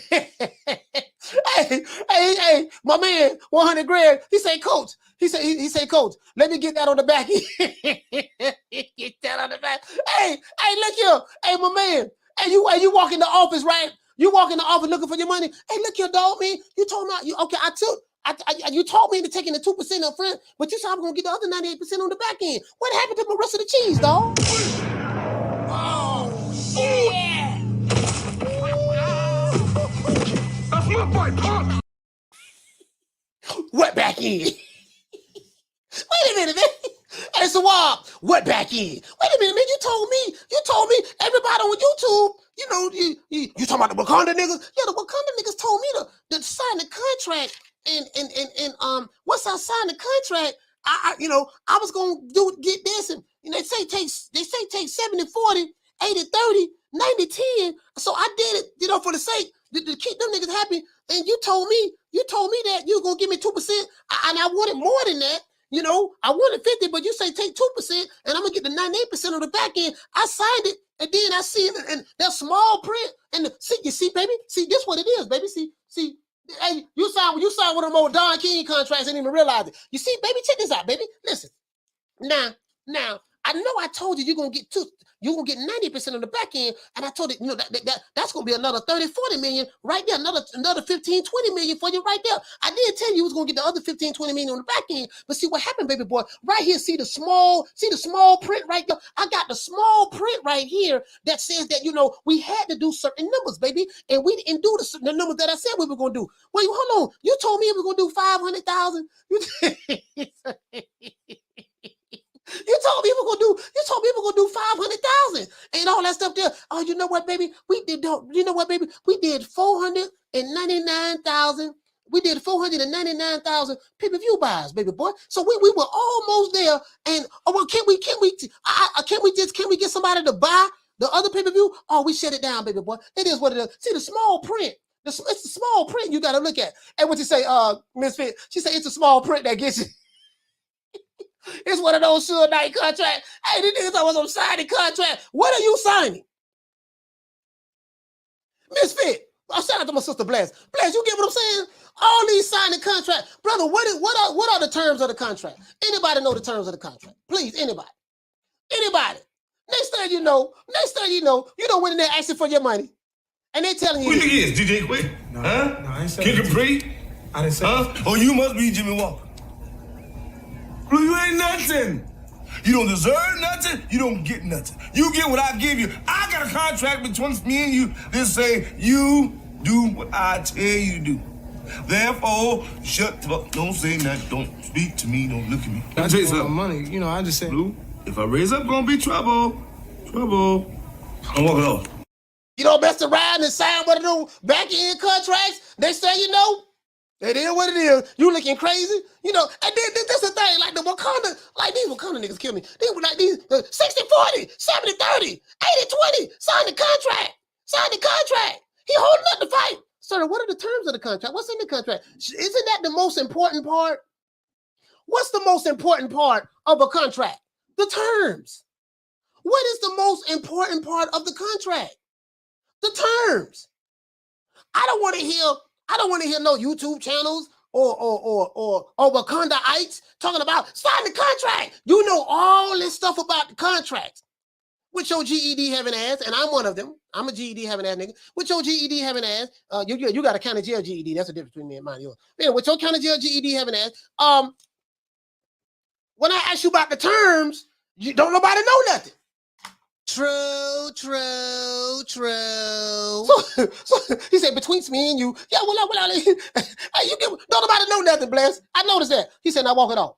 If you want to impress me, for all you Wakandaites, tell me what the terms are. For all you sign the contract niggas, tell me what the terms of the contract that you saying that fighter A needs to be signing for in order to fight fighter B. Please tell me that.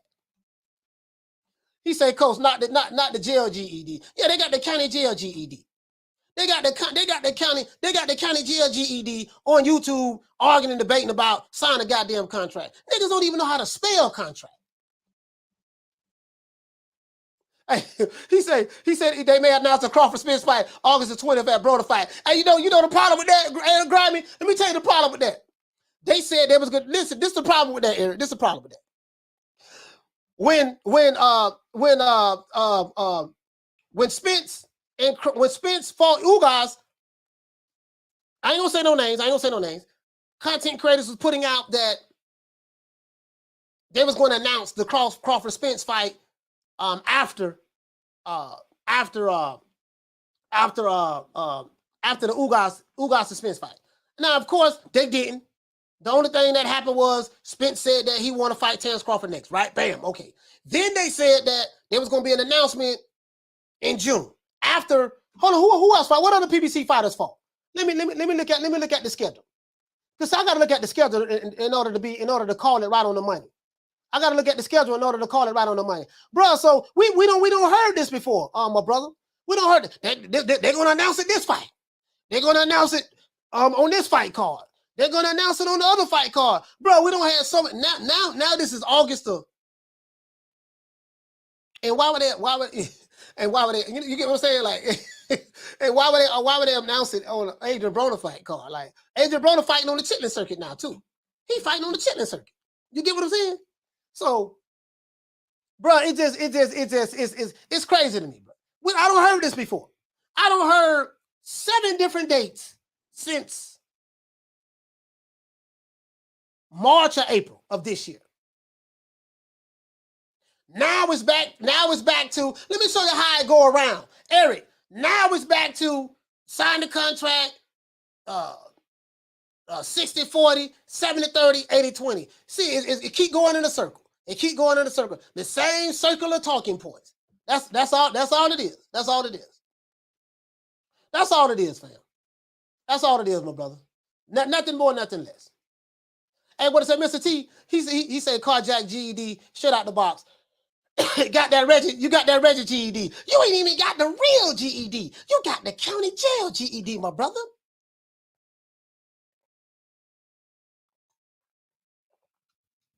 Don't you know that county jail GED? That county jail GED, my brother. Don't you know, brother? That's the bootleg GED. That those tests that's on the county jail GED. Don't you know, my brother, that those tests on the county jail GED that's on a 3rd grade level? What you mean? What you mean?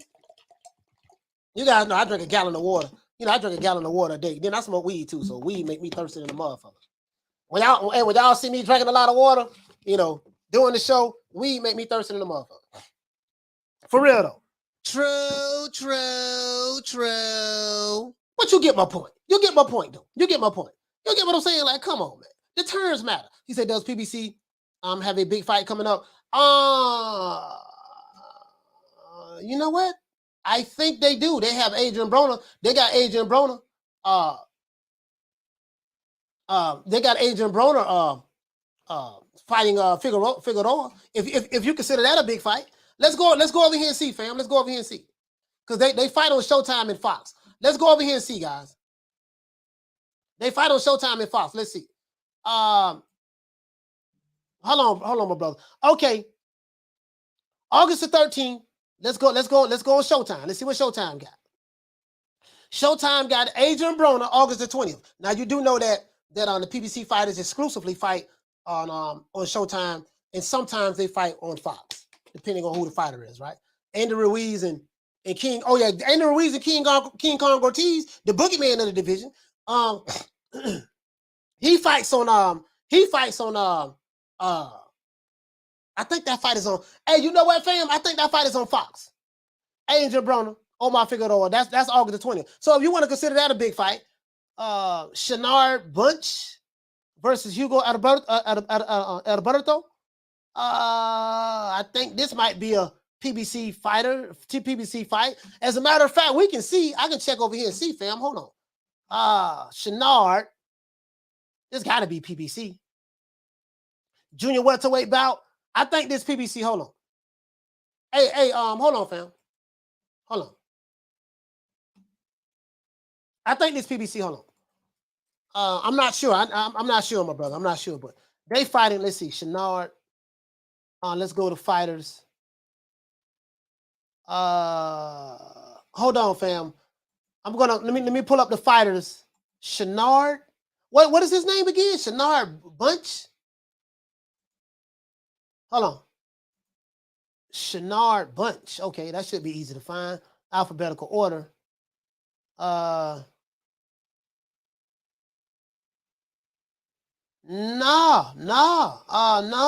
that's not a PBC. Chenard Bunch. But let's see who the other guy is, fam. Roll it down. Okay, hold on. Roll it down. All right, let's see. Hold on. Let's see who the other guy is. I'm fixing to let you know right now, fam. Roll down. No, that's not a PBC fighter. Okay. No. So all they have is this here. This is what they have, fam. Hold on. Let me show it to you. All right, that's a non-PBC fight right there. Okay, I don't know who pulled that together. All right, yeah, that's about it. That's all they showing. That's all they showing. Let's go over here. That's all. They don't have any fight dates. They have hold on. Well, that's Showtime. Hold on. No. I take that back. Let's go to Fox. My bad. Let's go to Fox. September the 4th, they got Andy Ruiz and King Kong Ortiz. And that's it. Now we know, this is what we do know. PBC fighters mostly fight on Showtime or they'll fight on Fox. And for what we see right here, this is their schedule. If they had any fight dates coming up, it'll be on here already, right? So it'll be on here so far. But as we can see right here, September the 4th, a month from now, Ortiz and Andy Ruiz, and that's it. And then if you go over here on Showtime, they got Adrian Broner, Omar Figueroa on the 20th of this month. And then September the 9th, and this is the non-PBC fight. That's it. So Showtime have 1-2 fights on their fight card for the rest of the year so far. I have to preface that, so far.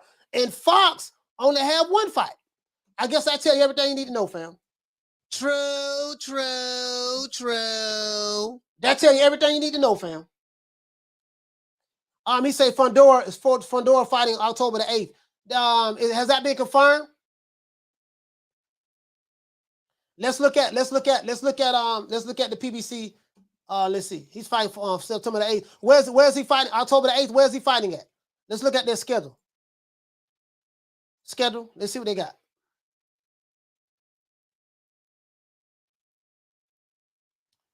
This is their schedule here. Gutierrez versus Garcia. That's at the Hard Rock. And, hold on. So, this is their schedule. They have Ruiz versus Ortiz. That's September the 4th. Cruz versus Ramirez. So, I think this is Isaac Cruz. Cruz versus Ramirez. Martes versus Flores. Oh, and Venezuela versus Corrales. So, basically, all of this. Now, this fight right here, Eric, this fight right here is, I think this is the undercard. This is the undercard. This is the undercard for Ruiz versus Ortiz. This is on Fox, as you can see right here. And that's their schedule. And they have Broner versus Figueroa on the 20th. And this is their undercard right here. Gutierrez versus Garcia. Wello versus Akhmadov. So, yeah, this is it. If they fight in October, they haven't put it on their site yet. That's their fight schedule. That's their fight schedule. They don't have any dates. What you say, fam? You seen it on boxing scene? Okay. What you say, Dario? You say, Coach, I think Fox no longer is working with the PBC after King Kong Ortiz. You know what? I don't know. I don't know, Dario. I don't know. I know Fox, they didn't make any money on the boxing. They lost a lot of money on boxing. Guaranteeing these purses and whatever the case may be. So they tapped out. They're done. You know what I mean? They're done, Dario. But I don't know. Maybe they might have a fight or two. I don't know, fam. I don't know. Maybe they might have something later on this year. Shout out to AI. AI, what you say, fam? You say they were blaming Aaron. He said now they're blaming Crawford. He said still no fight done. He said they never point the finger to the other side. No, it's always one-sided. It's always one-sided. You got to understand, these guys are Wakanda Ice. They're all in. They're all in with this imaginary. That's why I call them Wakanda Ice. That's why I call them Wakanda. You know what I mean? You're dealing with a slow group of individuals. Trust me, bro. Trust me. These guys are very slow. What you say, Bless? You say I got Andy in that one. I got Andy too. Bless. Bless say King Kong Ortiz, 100-year-old ass. Yeah, he's old. King Kong is old. I don't give him a shot. And we need we got over 300 people in here. We need 26 likes. I open up the phone line. We need 26 likes. I want to open up this phone line. And we're doing the show tonight, Midnight Conversation. So I got the topic. I got the topic already ready. You say, Coach, I think Fox no longer okay. I already read that one. You said you seen it on Boxing Scene, Eric. Cool Curve, you say Coach Pitbull versus Ramirez. I think and that's going to be Tank Davis's next fight. He's going to fight on Pitbull Cruz. Pretty sure of that. It's either going to be Isaac Cruz or Rivera. Even though Tank said hell no, he don't want to fight him no more, they may talk him into it.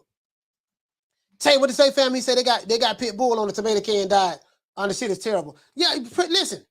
The only way you get better as a fighter, Tay, you got to fight better competition. You got to fight better competition. That's the only way you're going to get better as a fighter. Eric, what you say, fam? You say you think Wilder fighting this year? I have no idea, fam. I have no idea. If Wilder do fights, you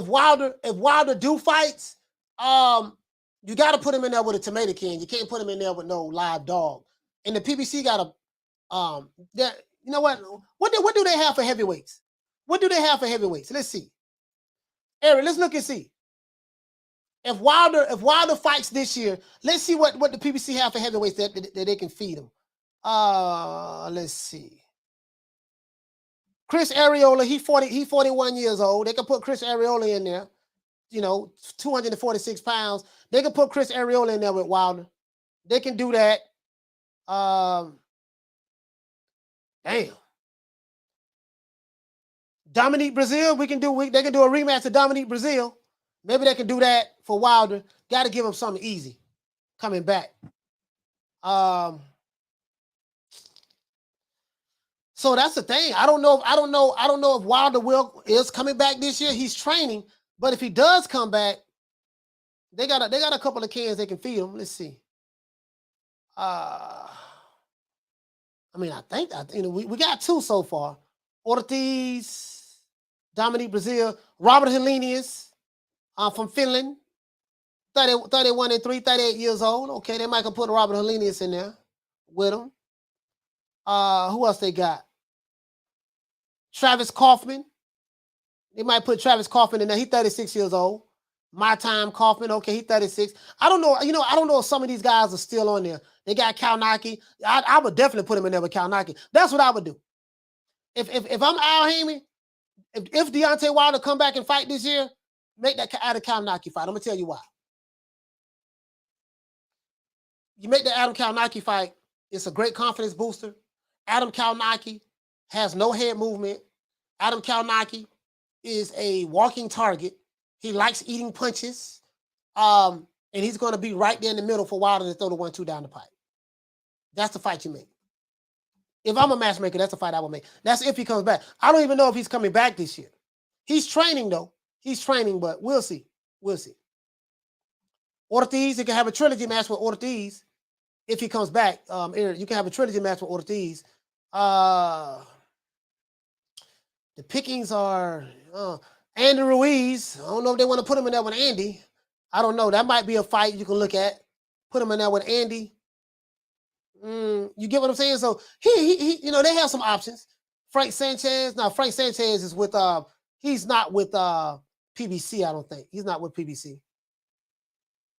I don't think he's with PBC. Oh no, Frank Sanchez is with the PBC. Is he with the PBC? Damn, you know what? I don't know. I don't know. Is he still with the PBC? I thought he left. No, I think Frank. So they got Frank Sanchez there. If he's with the PBC still, Frank Sanchez, Gerald Washington. They can do a rematch with Gerald Washington. They can pull him out. He been getting dusted up real good lately. Gerald Washington. They can put Wilder in there with Gerald Washington. That could be the rematch there. Yeah, so you get what I'm saying? If you give him a date, you know, he has some options on there. He has some options on there. Give him a date. Tell you what you say. You say I respect the fight. Who was available route, but damn, PBC feeding the world mismatches. Hey, what you say? You say Johnny. Oh no, we ain't doing Johnny Rice now. Hey, Bless, you trying to get my dog killed. True. Hey, Bless, you trying to get my dog Johnny Rice killed? Nah, hold on. Now they paying my dog now. Hey, we need 20 likes. 20 likes. Me over on the phone line. As a matter of fact, because I got to get ready for the other show. Let me open up the phone lines now. We're gonna rock out for another 20 minutes. Hey, look here, man. Hey, look here. Hey, Bless, you trying to get my dog killed? 6-figure Johnny. 6-figure Johnny ain't trying to get killed. I don't know what Bless talking about. She want to throw my dog Johnny Rice in there with Wilder. For what? No, we have to selectively pick our opponents. You know what though? I'm gonna tell you what's gonna happen, Bless. I'm gonna tell you what's gonna happen. Some of these top fighters, Bless. I'm gonna tell you what's gonna happen, sis. Some of these top fighters that's continuing down the path of picking the finest of the cherries. I'm gonna tell you what's gonna happen. They're gonna get in the ring with the cherry. It's gonna be a cherry pick that's going wrong. Sometimes in boxing, you get that cherry, and that cherry be motivated, that cherry be ready, that cherry be, that cherry might show you something that night that you ain't never seen before. You get what I'm saying? I'm talking about a cherry. A cherry is like a no-name, an easy touch fighter. I'm not talking about a world-class fighter. A world-class top-notch fighter is not a cherry. Hey, shout out to Bless. She said, we like Johnny Rice. What a circle. Yeah, I ain't trying to get my dog. You trying to get my dog killed. You trying to get my dog killed, Bless. No, we ain't doing that. We ain't doing that. Bless doing too much. Bless trying to get Johnny Rice killed. Shout out to Jaime. Jaime he said real talk, coach. Yeah, for real though.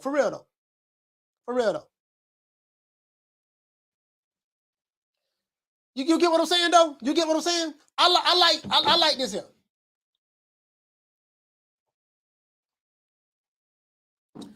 The top guys, as we know, should be fighting each other. I don't like comparing guys, the old school era, even 25 years ago to now. It's just a different era, different criteria and stuff like that. In my opinion, and this is no disrespect to Floyd nor Oscar Dela Hoya, but in my opinion, Oscar Dela Hoya and Floyd Mayweather are terrible promoters, in my opinion. They're terrible promoters. And in my opinion, those two guys are not good for the sport of boxing as a promotional standpoint. And I'm just being honest. Both of them are practicing the same thing. Cherry picking, playing dodgeball when it comes to fighting good fights, tough fights. I'm just being honest with you. Both of them are playing the same game. Floyd is very, very narcissistic. You already know that. Very egotistical. Like I said before, Leonard Ellerbe. Oh my gosh, Leonard Ellerbe is I'm not saying Leonard is really a narcissist, like Floyd. He's really not on that level, but he does, he has his way. He has his way of, you get what I'm saying? We have broken thousands of records. We did this, we did that.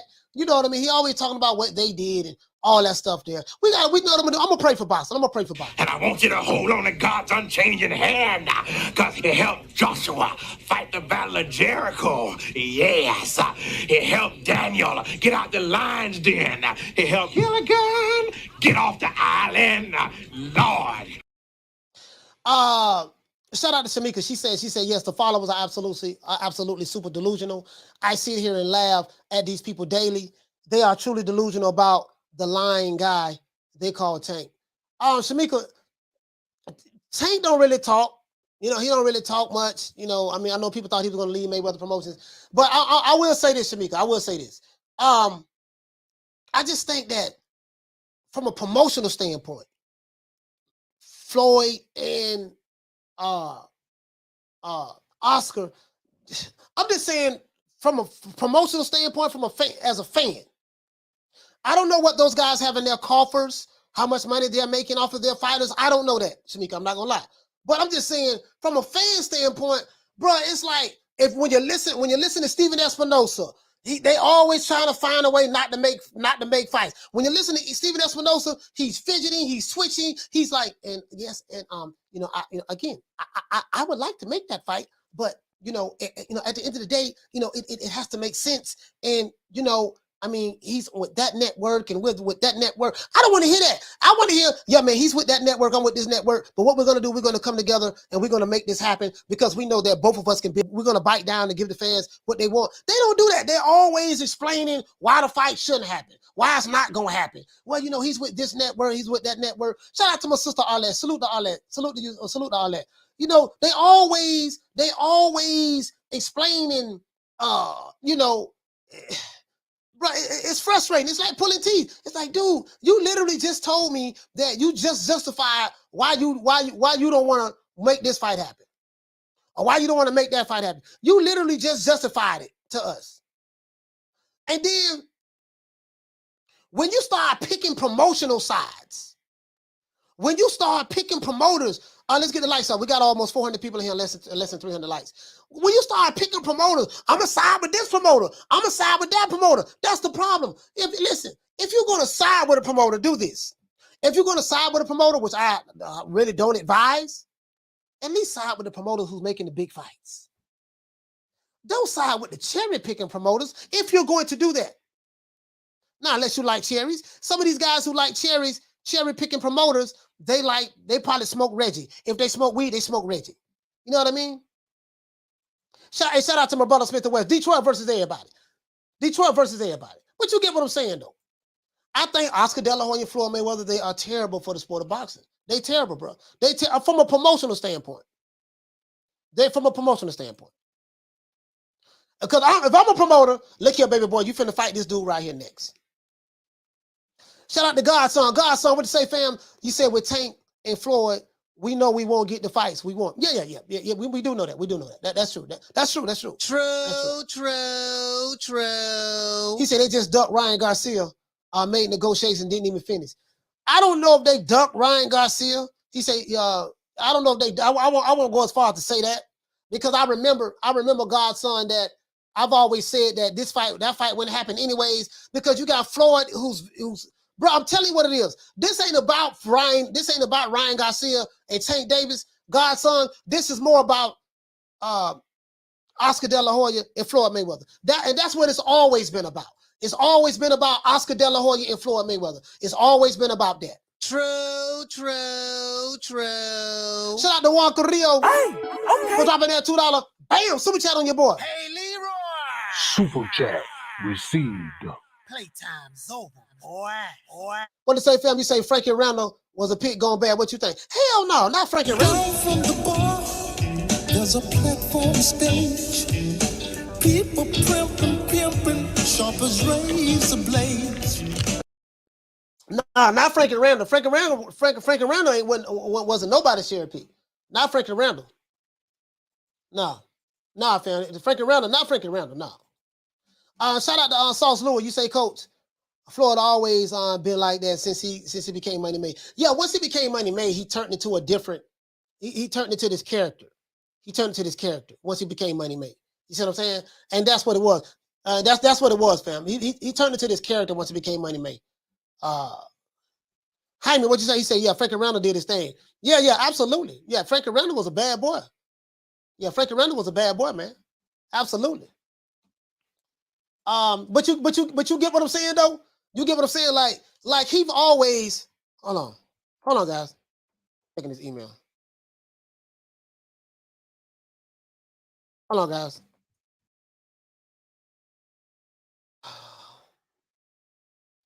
Hold on, guys. Let me see.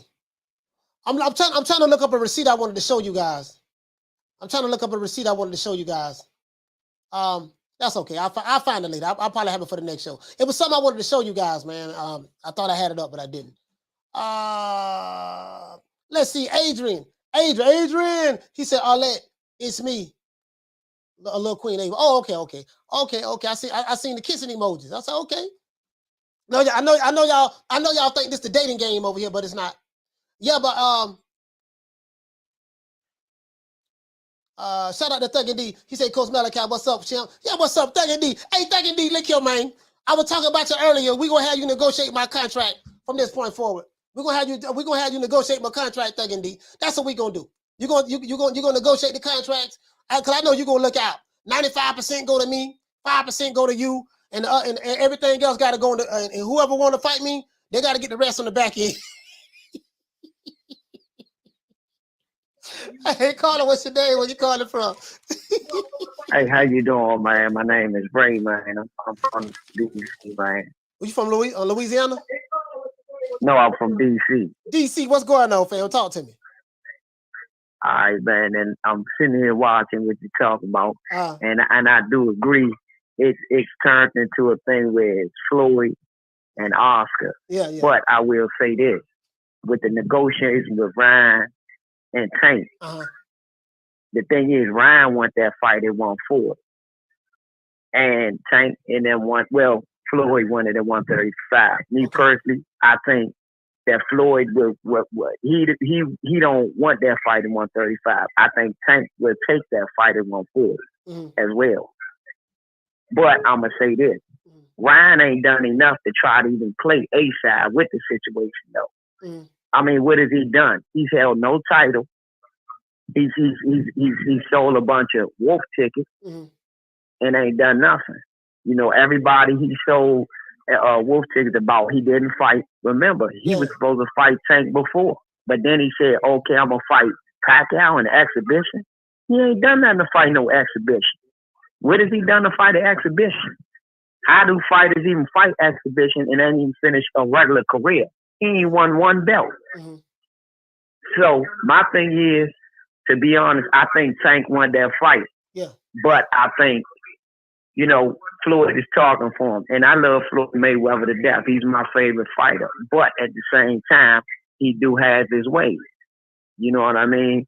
And as a promoter, I get it. Everybody want to capitalize on what they doing. But we want to see that fight. I personally want to see it. And I'm going to be honest with you. I don't think Tank had no problem with Ryan Garcia. I'm going to be honest. Because he's just that much skill better than Ryan Garcia. And if Ryan, and to be for real with you, whoever's handling Ryan Garcia, they might not really want to take that fight. Because if Ryan Garcia is your cash cow, you're going to lose your cash cow. I'm telling you now. Because the way Ryan fights, he got power. But at the same time, I just don't think skill-wise, he's at a point where he can fight with somebody like Tank. That boy's going to get seriously hurt. I'm just saying. So if he, how would they lose their cash cow if, let's say hypothetically, this fight is put together between Tank Davis and Ryan Garcia? How is putting that fight together will ruin the cash cow? Because he get a loss? Because if Tank go in there and obliterate him, the boy say he got a problem with mental health, right? Yeah, that's what he say. And so if he get the brakes beat off of him, if he really had an issue with mental health, he's going to definitely have one after he get beat like that. The thing is with boxing, and you know this, everybody know this, some fighters is never mentally the same when they go through a devastating fight. They not. And I don't think he would be mentally the same. You know, and that's if he was really not playing with mental health. And which I hope he wasn't playing with mental health. Right. So you're of the opinion that if this fight was to get made between Ryan Garcia and Tank Davis, that of course you're overwhelmingly favoring Tank, and you think that Tank will obliterate Ryan Garcia.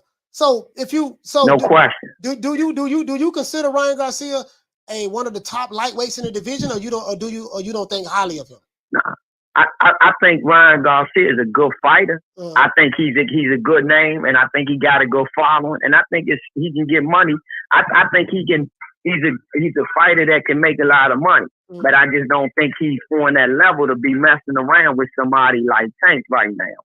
I think what you do with Ryan Garcia, you got, first of all, they got to put him in there with somebody that got some type of dog in him, because who he beat, the one guy he got dropped by.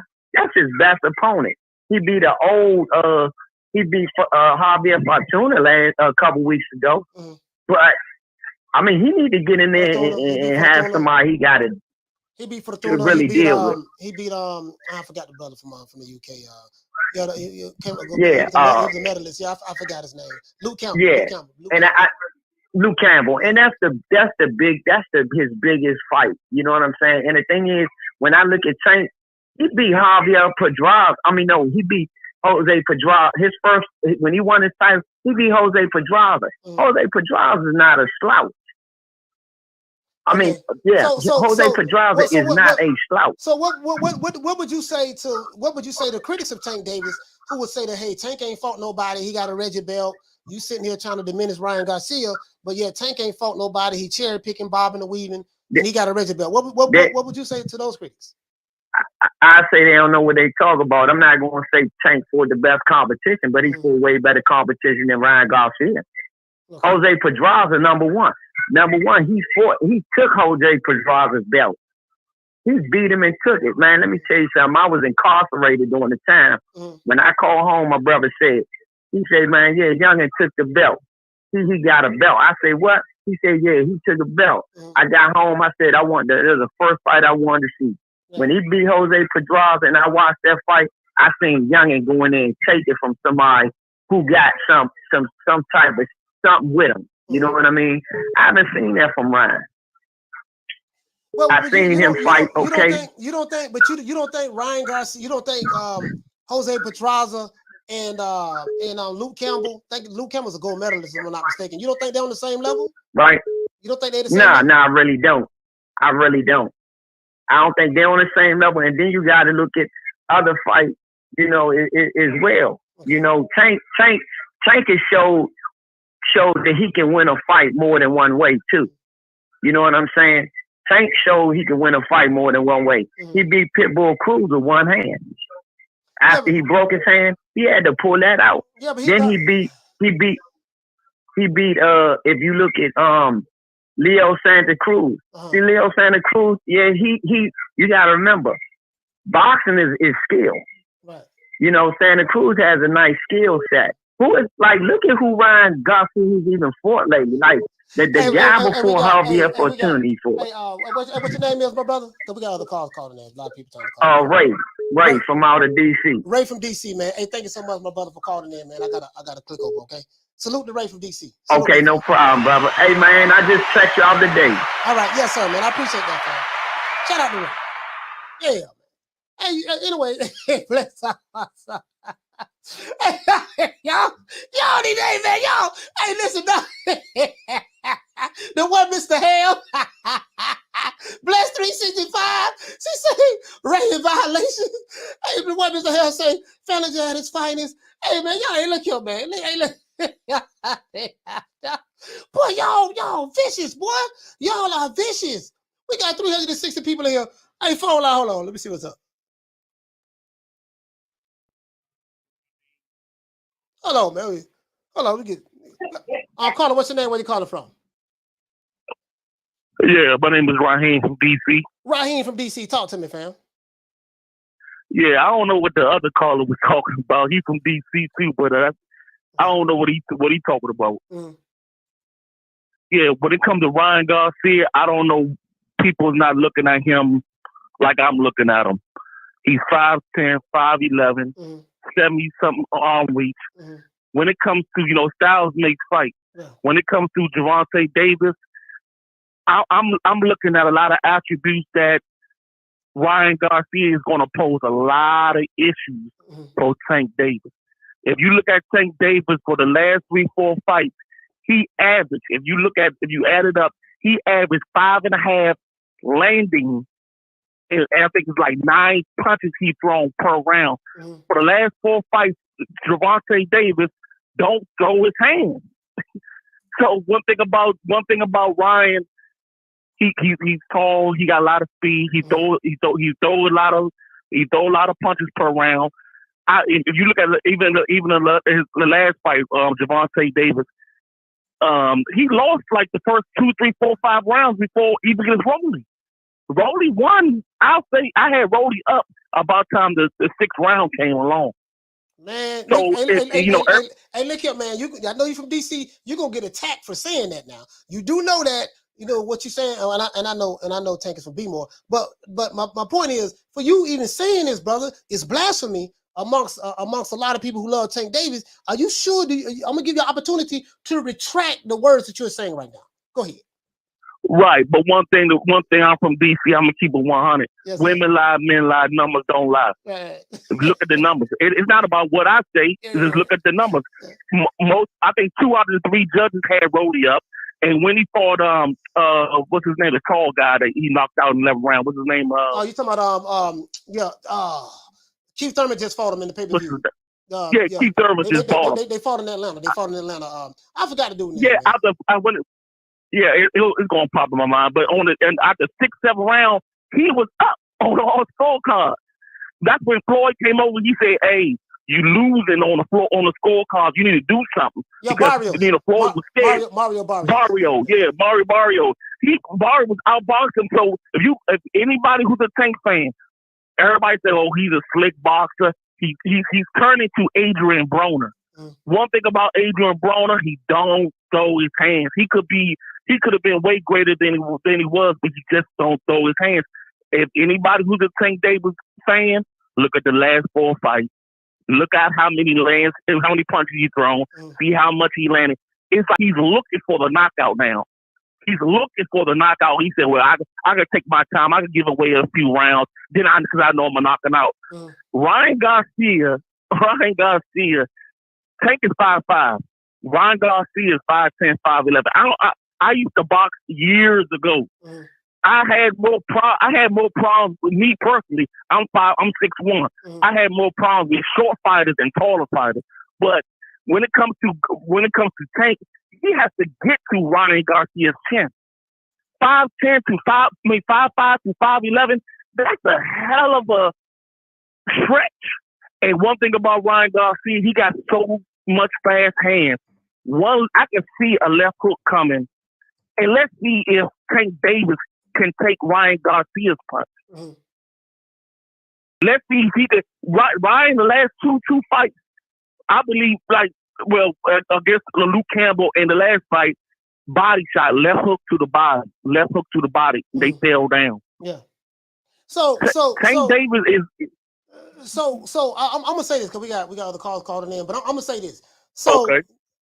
The reason why I asked Ray from DC, how does he view Ryan Garcia, because he's saying that Tank is gonna blow him out of the water, and I'm like, okay, well, Ryan Garcia was always looked upon as one of the top fighters in the world, and Tank Davis is looked upon as one of the top fighters in the world. So when a world class fighter fights another world class fighter, from what I've noticed in boxing, you don't just blow the other guy out. It does happen from time to time, but most of the time, you do get a Hearns versus Roberto Duran, how he blew him out. But most of the times it don't happen like that. Most of the times it's gonna be a dog fight, and it's gonna come down to grit, bite down, and who can execute and stuff like that. Most of the time, that's how it happens.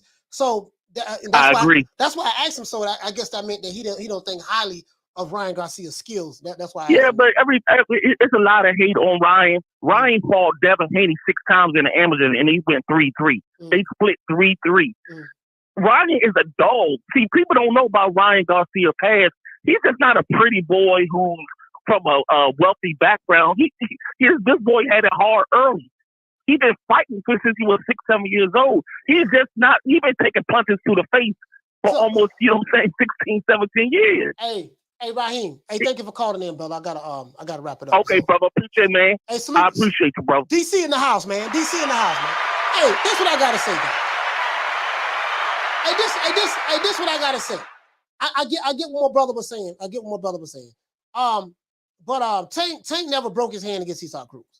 There were no X-rays done that showed his hand was broke. There were no surgery that was needed. You didn't see him with no cast on his hand. Was his hand swollen up? Yes. But they never did any of that. His hand broke. No, there was never no X-rays. I didn't see none. Can someone send me a video where he had a cast on his hand? I've seen Wilder with cast on his hand after he broke his hand and stuff like that. But that never happened with Tank. My brother. I thought the same thing too, but I'm like, man, I never seen anything, none of that showed his hand was broken. Nothing from the doctor, no video footage, no cast, none of that. Caller, what's your name? Where you calling from? Jay from Oregon. Jared from Oregon, talk to me. What's up, man? Hey, but what do you think is the real reason why the fight ain't happening? You think it's the Spinoza and Heyman not wanting to work with the zone? Because, you know, that's what it seems to be coming down to is Showtime not wanting to give any clout to the zone, you know? Yeah. You know, as a matter of fact, you make a valid point because Stephen Espinosa, and I don't like Stephen Espinosa, to be honest with you. He made last week, we did a show on it. He made a video, he did an interview basically saying that, you know, he don't want to work with the zone. The zone is not needed. Ryan Garcia need to fight exclusively on Showtime in order for this fight to happen. So that told me right there that fight wasn't going to happen. So I knew last week it wasn't going to happen because of that. You know, what I don't like about Stephen Espinosa, my brother, is this. Jared, this is what I don't like about him. He asks other companies to do what he's not willing to do himself in order to make a fight.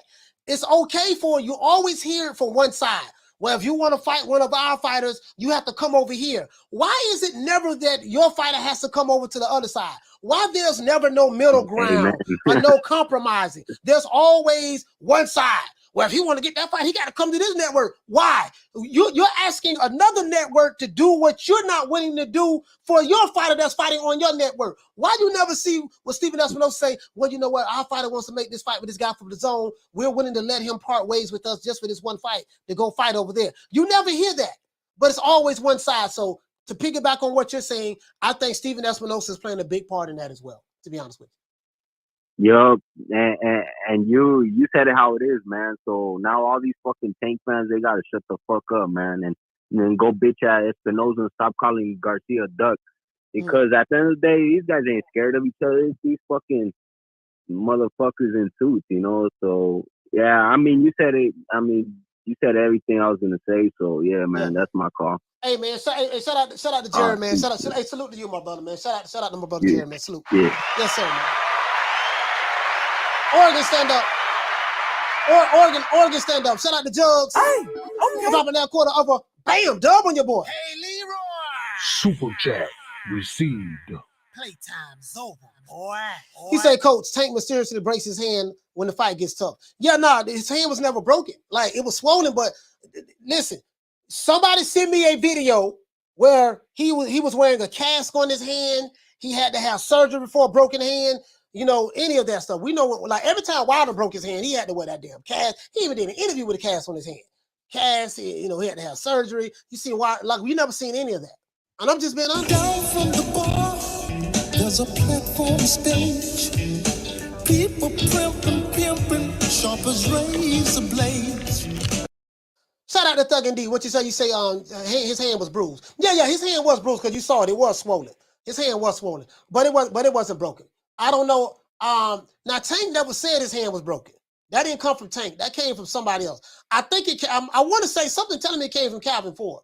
I think Calvin Ford or one of his trainers said that.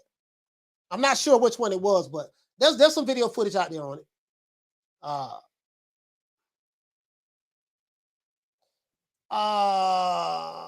PBC Central, what did you say, fam? He said, he said, did I make the Haney defense squad mad? I don't know what y'all got going on, man.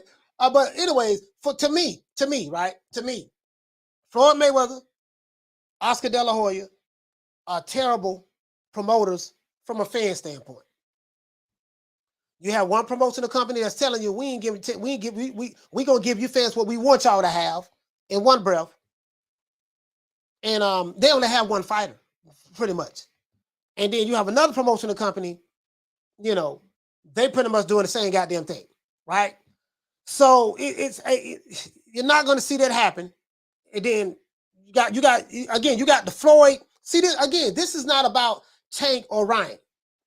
Tank and Ryan, I'm pretty sure they'll fight each other in a heartbeat. I really believe that. Even though Ryan Garcia pulled out of 3 fights last year, but I'm just saying, I think when the rubber hits the road, he'll fight the guy, whatever. I don't know. I'm gonna give him the benefit of the doubt on that.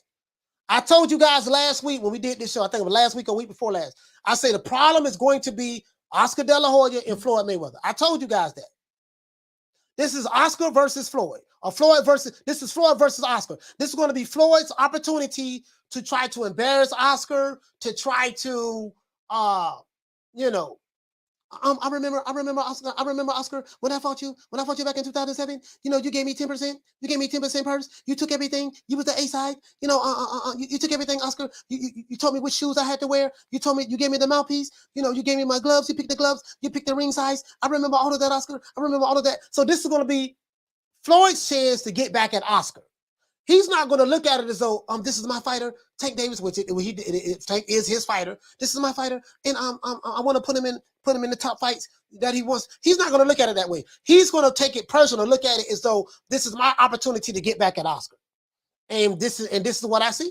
This is what I see, fam. That's why I say that fight ain't gonna happen, dog. That's why I say it ain't gonna happen.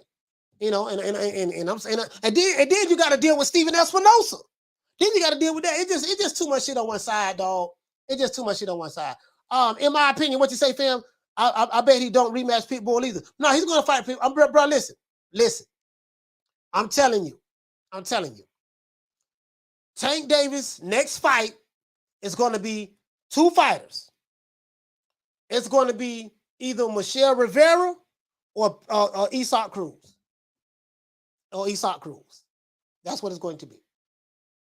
Michel Rivera or Isaac Cruz. Now, they might change their mind on Isaac if Isaac, like, they don't know the motherfucker here, boy. I don't know, but this cherry right here, he ain't no cherry no more. He started to look too good. Do you think we need to put him in there with him? But that might be the move. That might be the move more than likely. If I'm a betting man, in my opinion, that's who he's going to fight next. Calvin Ford gave it away. He said, "Yeah, look here, man. And I got the receipt for that one." Right after Tank fought beat Ronald Romero, yeah, man, you know, the only one I want to fight is Isaac Cruz. This is exactly what he said. He said, because Pitbull Cruz, because that's the one we made him a star. We made him a star. That's exactly what he said. I had the video. And I said, you know what? More than likely, that's probably what it's going to be. That's what it's going to be. You get what I'm saying? And then Ryan Garcia, I don't know if he'll fight. You know, they say he tried to fight Teofimo Lopez next. That's why Oscar's saying, I don't know if that fight happened. Shit. I don't know about that one, boy. Shit, Ryan fighting Teofimo Lopez. Woo! Teo fight this weekend. I want to see how he looks, but I don't know about that one, man. But that's a good fight. I wouldn't mind seeing that. I think, who would I lean towards in that fight? I'll probably lean both men moving up to 140. Oh no. Damn, that's a tough one there, boy. I want to lean towards Teo. If that fight happens, I'll probably lean towards Teo.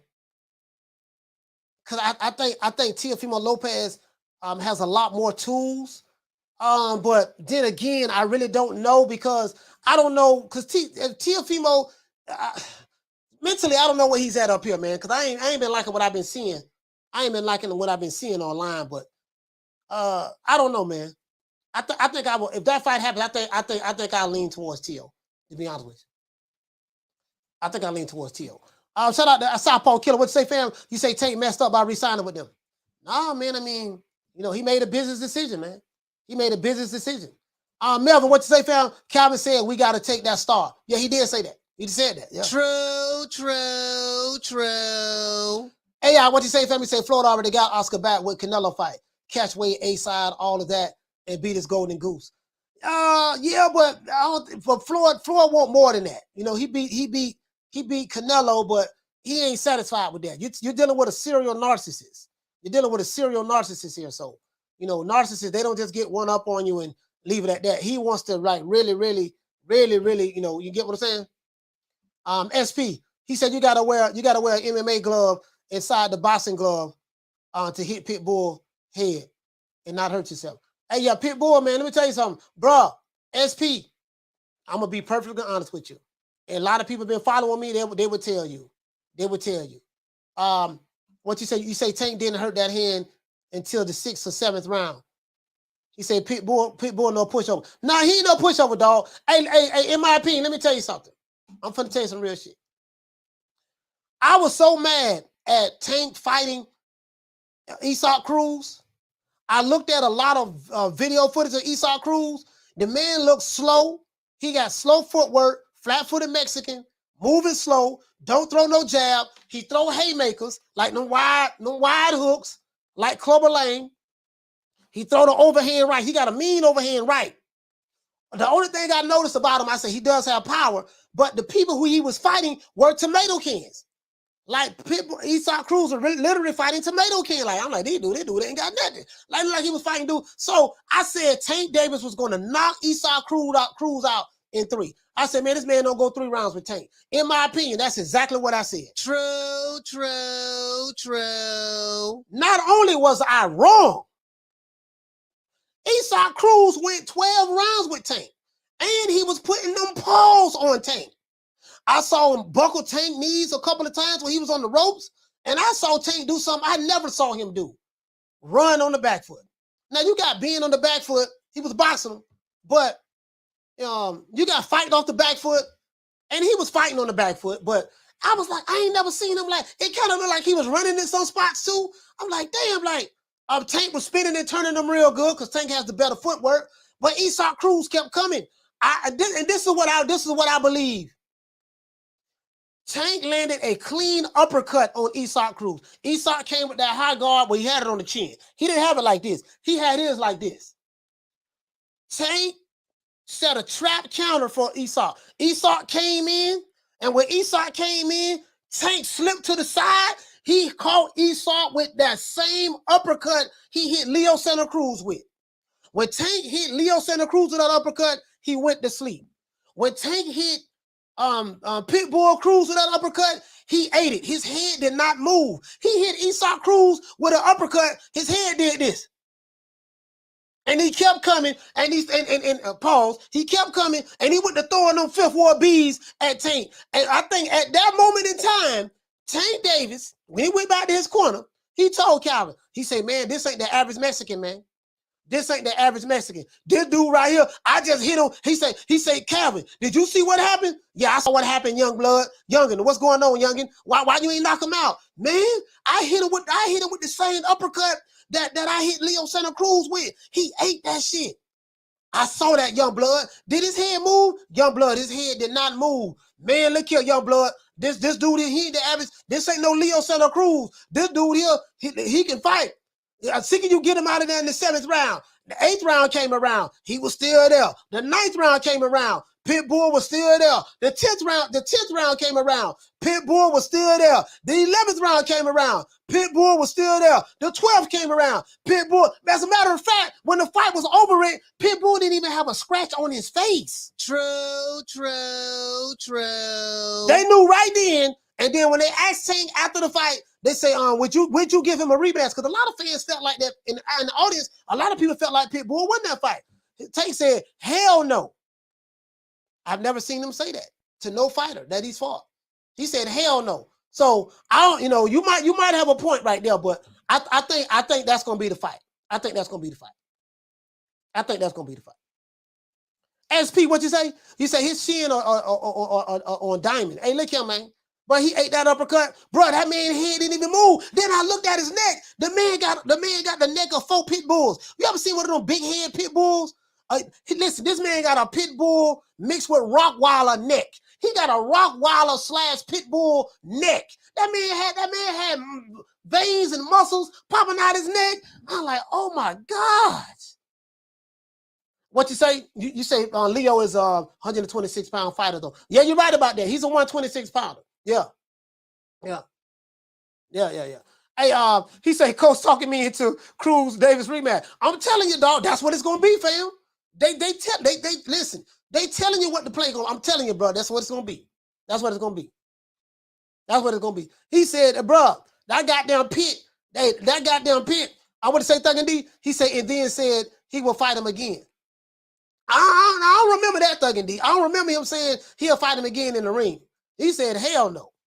He said, hell no. Hey, listen, that goddamn pit bull. Now, I'm going to tell you something, though. Shout out to my brother, Mates Key. He said he's dropping them 5th ward bees on. The more I swung, the more blood flew. Then he disappeared, and my boys disappeared, too. Yeah, man, for real. Hey, bro, hey, look here. Bro, that man ate that uppercut, bro, and his head did not move. that told me right there, you can't hurt this motherfucker here, bro. You can't hurt him. He got on the back. You never see Tank on the back foot that much for 12 rounds. Normally, he normally walk his fighter. He normally walk him down and stuff like that. Pit was coming. Listen, I don't even think Pitbull went backwards the whole fight. Because Pitbull is not a back foot fighter. He don't know how to fight on the back foot. He only knows one way, coming forward. And the fact that he ate Tank's punch and he didn't. Normally when you get hit with this is what happened, guys. Normally when a fighter gets hit with a hard shot from another fighter, he's reluctant to come on the inside, pause, because damn, that dude hit me with a hard shot. And every time I come in there, I catch this and I catch that, and he's hurting me. Pitbull didn't even see that shit. Tank hit that man with everything in the kitchen sink. Guess what? He kept coming. And Bob, I was like, oh shit, he buckled Tank. Tank got buckled on the ropes. He buckled him. Tank bounced off the ropes so quick and spin. And then look here, Younger. Don't get on the ropes. Don't get on the ropes. Box him. Keep him in the middle of the ring. Spin him and turn him. And that was the plan. That was the plan. That was the plan. True. I don't know, man. Shit. I tell you what. Oh shit. I don't know. I put it this way. Put it this way. If Tank don't want a rematch, it's Isaac Cruz. I understand. I understand that. Hey, what you say? You say Tank's neck and traps are like Tyson. No, I don't know about. I ain't talking about Tank. I'm talking about Pitbull. Hey, Smith and West. I'm talking about Pitbull. No, Pitbull neck is like Tyson. Go look at Isaac people. As a matter of fact, let's pull up a picture of Isaac Cruz, man. Let's pull up a picture. Hold on, where this dude at? Hey, this little mom. Look here, bro. I came back and apologized to Pitbull Cruz. And guess what? Now I'm a fan of his. I had to come back and apologize. That motherfucker made a believer out of me, boy. Oh, Lord, he made a believer out of me. I said, this little motherfucker here, boy. God damn. Man, look, hold on. Let me find a good picture here, man. This man got a neck. This man neck so doggone. Hold on, man. Let's find Pitbull Cruz, bro. Like, bro. Tank probably seen, man, that dude Isaac Cruz, that man got a neck like 4 possums, 8 gorillas, 13 Rottweilers, a half a red nose pit. They call him Pitbull for a reason. They call him Pitbull for a reason. I'm gonna look at this dude's neck, man. Like, bro, I don't know, boy. God damn, this motherfucker here, boy. Shit. Was that when he fought? Was that when he fought Tank? That little motherfucker there, man. Look at this dude's neck, man. I don't know, dog. Bro, hey, hold on. Hey, look at this dude. Hey, God damn. Oh, motherfucker here, boy. Shit. Man, hey, look at this dude's neck, man. Look at his neck. Bro, look at this dude's neck. Do y'all see this neck? Hey, hold on, just in case y'all don't see it. Look at this man's neck, man. Look at this man's neck. Look at this man's neck, man. Hi, listen, an uppercut ain't gonna do nothing to this dude. Look at this dude's neck, man. Man, shit. What hush? Oh, you feel me? Look at that dude's neck, man. Bro, look how thick that dude's neck is. Do you see the veins popping out this side of the neck? Look at the veins popping out right there. Man, come on, man. Shit. What? You saw that? Y'all see that, right? Man, that man got a neck. That man got a neck on top of a neck, on top of a neck, on top of a neck. That man got about 3-4 necks combined into one. That's why he was able to eat that uppercut. Bro, who eats a Tank Davis uppercut and their head don't move? Come on, man. SP, he say that definitely made me watch Gamboa fight. I didn't know him till that fight. Yeah, ain't nobody never heard of him. Hey, Kenne, you say Ryan smokes Pitbull in 3? I don't know about that, dog. Hell no. No. I ain't. Hey, Kenne, I ain't going for that one there, dog. No. Now he ain't gonna knock that dude out in 3. If Tank couldn't knock him out in 3, I know damn well Ryan Garcia ain't gonna do it. Now Styles do make fights. He's taller. Ryan Garcia gonna be on that back foot. I tell you what, Ryan Garcia gonna be on that back foot fighting Pitbull. Oh, you can believe you me. He gonna be on that back foot fighting Pitbull. Listen, cause Pitbull ain't going backwards. He coming forward. Pitbull gonna go to that body. He gonna throw that bolo punch. Oh, he throws the bolo punch. Just like, listen, that bolo. You know the bolo, the uppercut and hook mix. He gonna throw that bolo punch, bro. I'm telling you, bro. That dude right there. Nah, he ain't shit. Ryan ain't knocking that dude out no 3 rounds. Shit ain't me. Shit.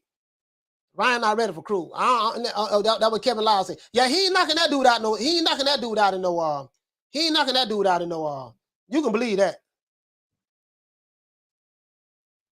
Hold on.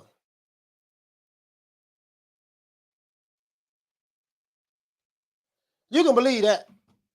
He ain't knocking that dude out in no 3 rounds. Not no Pitbull. Not no Pitbull. He knocking that dude out no 3 rounds. Not that dude there. Ain't nobody knocking him out no 3 rounds. You see that dude neck? You see that dude neck? You ain't knocking that dude out no 3 rounds. Ain't he short too? He got a low center of gravity. Shit. yeah. Hey, he say check left hooks all night long. Yeah. I mean, listen, you better land them all night long.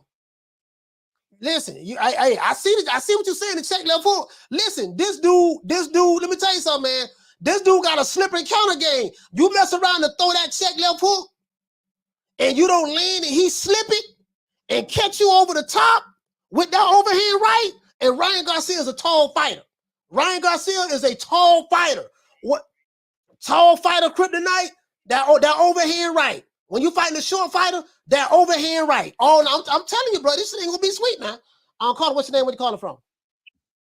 What's up, Coach? It's Adrian from Dallas, Texas. Adrian, talk to me, fam. Coach, man, this is why I didn't want to get too involved with Ryan Garcia versus Tank Davis, knowing that it was just going to be a game. It was just going to be, everybody just, hey, we tried our best. All right, let's pack up and get the fuck out of here. See, when you really want to make a fight, you would have made it already. When Holyfield wanted to fight Tyson so bad, everybody said, oh, Tyson's scared of Holyfield. And, Holyfield been calling him out for the longest now.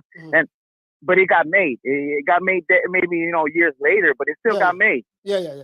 Remember, Holyfield and Tyson, remember they was going to fight in 1990, but Buster Douglas beat Tyson. Yeah. And then Tyson went to prison after that. In 92. Yeah, he went to prison. Tyson was never the same again after the prison. I'll tell you that. He got stiff. He wasn't as flexible as he was, in his prime. But anyways, Ryan Garcia, he needs a legitimate, he knows it. He needs somebody like Teofimo Lopez to bring out the dog in him. Because I've never really seen him have the dog come out of him. You know what I mean? The only way that I've seen a little bit it was when he got knocked down by Campbell. But that's it. Teofimo has to bounce back too with the fight coming up. I think it's this weekend. To where Tank Davis also, Coach. Yeah. Who is Tank Davis going to fight, Coach? Who is he going to fight? Yeah, I don't know, man. I mean, I'm telling you, it's going to be Pitbull. It's either going to be Pitbull or Michel Rivera. That's who he's going to fight next. Are you serious? Yeah, it's going to be Pitbull or Michel Rivera. Mark my words. Mark my words. We're going to be having the show. You know what? You're going to be saying, Coach, you told me. Okay. Yeah, what? I'm gonna tell you one thing, and that's I'm gonna let you go because I know you're ready to end it up. But I tell you something: you pick on the wrong guy, he's gonna come barking, and he's gonna come back in that second fight. He's gonna make it not Tank Davis because Cruz already felt his power, so and he didn't get buzzed or hurt.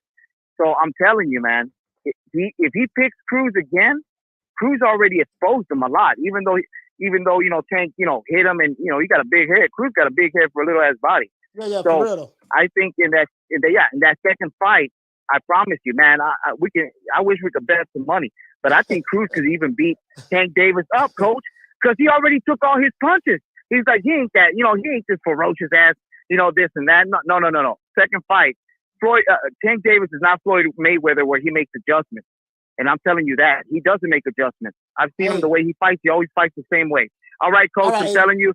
All right, but, it's whack. I feel bad for everybody, man, knowing that Ryan Garcia and Tank Davis aren't going to fight. But it is what it is. Thank you, Coach, as always. I appreciate you. Peace. Yeah, salute, man. Salute Adrian from Dallas, man. Thank you for calling in. Hey man, I'm telling you, bro. I'm telling y'all, man. Like again, as I always say, fam. As I always say, it's like, bro. I knew what it was going to be. I knew it wasn't going to happen. I knew it wasn't going to go down, and I knew that. You know what I mean? And I told you what it was going to be. And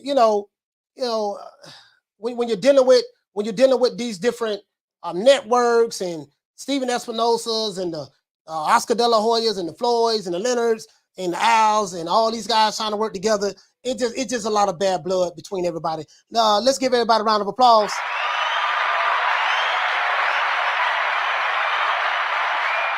Shout out to Boss Dog. Hey, okay. Shout out to El Lobo. Hey, okay. Shout out to Stephen Bateman. Hey, shout out to Jay. Hey, shout out to Eric Grimy. What's going on, fam? Salute to Swift 718. Hey, okay. Shout out to Modern King Boxing. Shout out to S. Kimani. Hey, okay. Shout out to Sabrina Lee. Salute to Major Key Boxing. Hey, okay.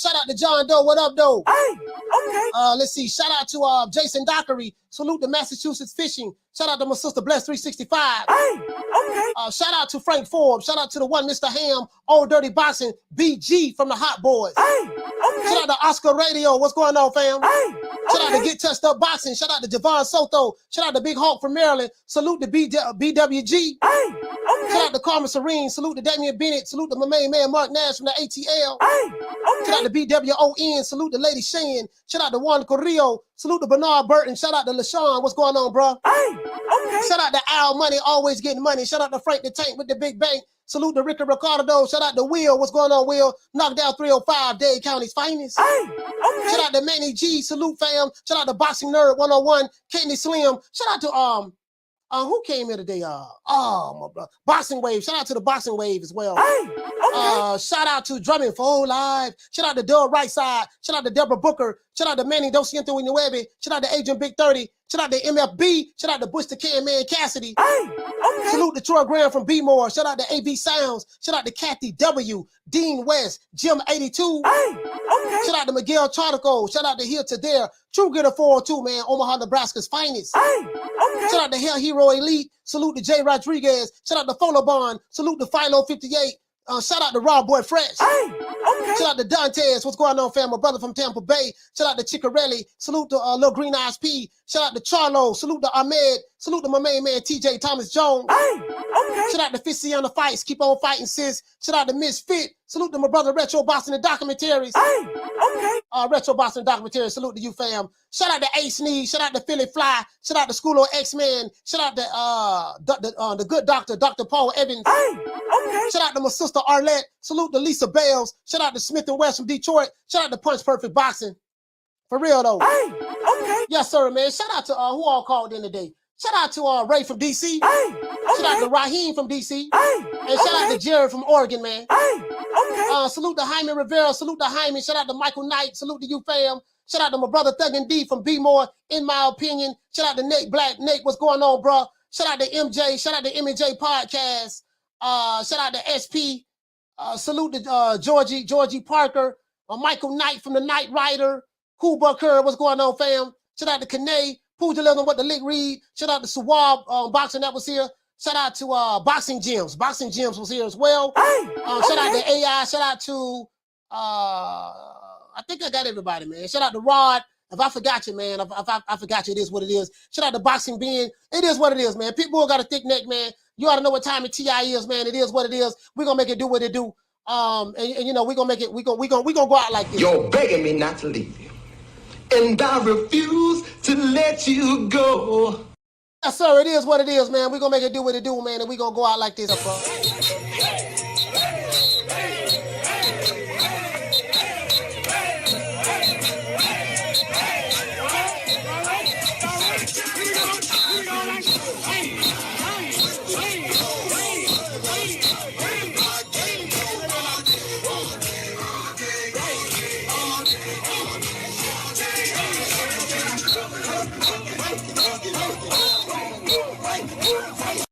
Shout out to the dude that had the speaker on his head. By far, he was the best dancer of the crew.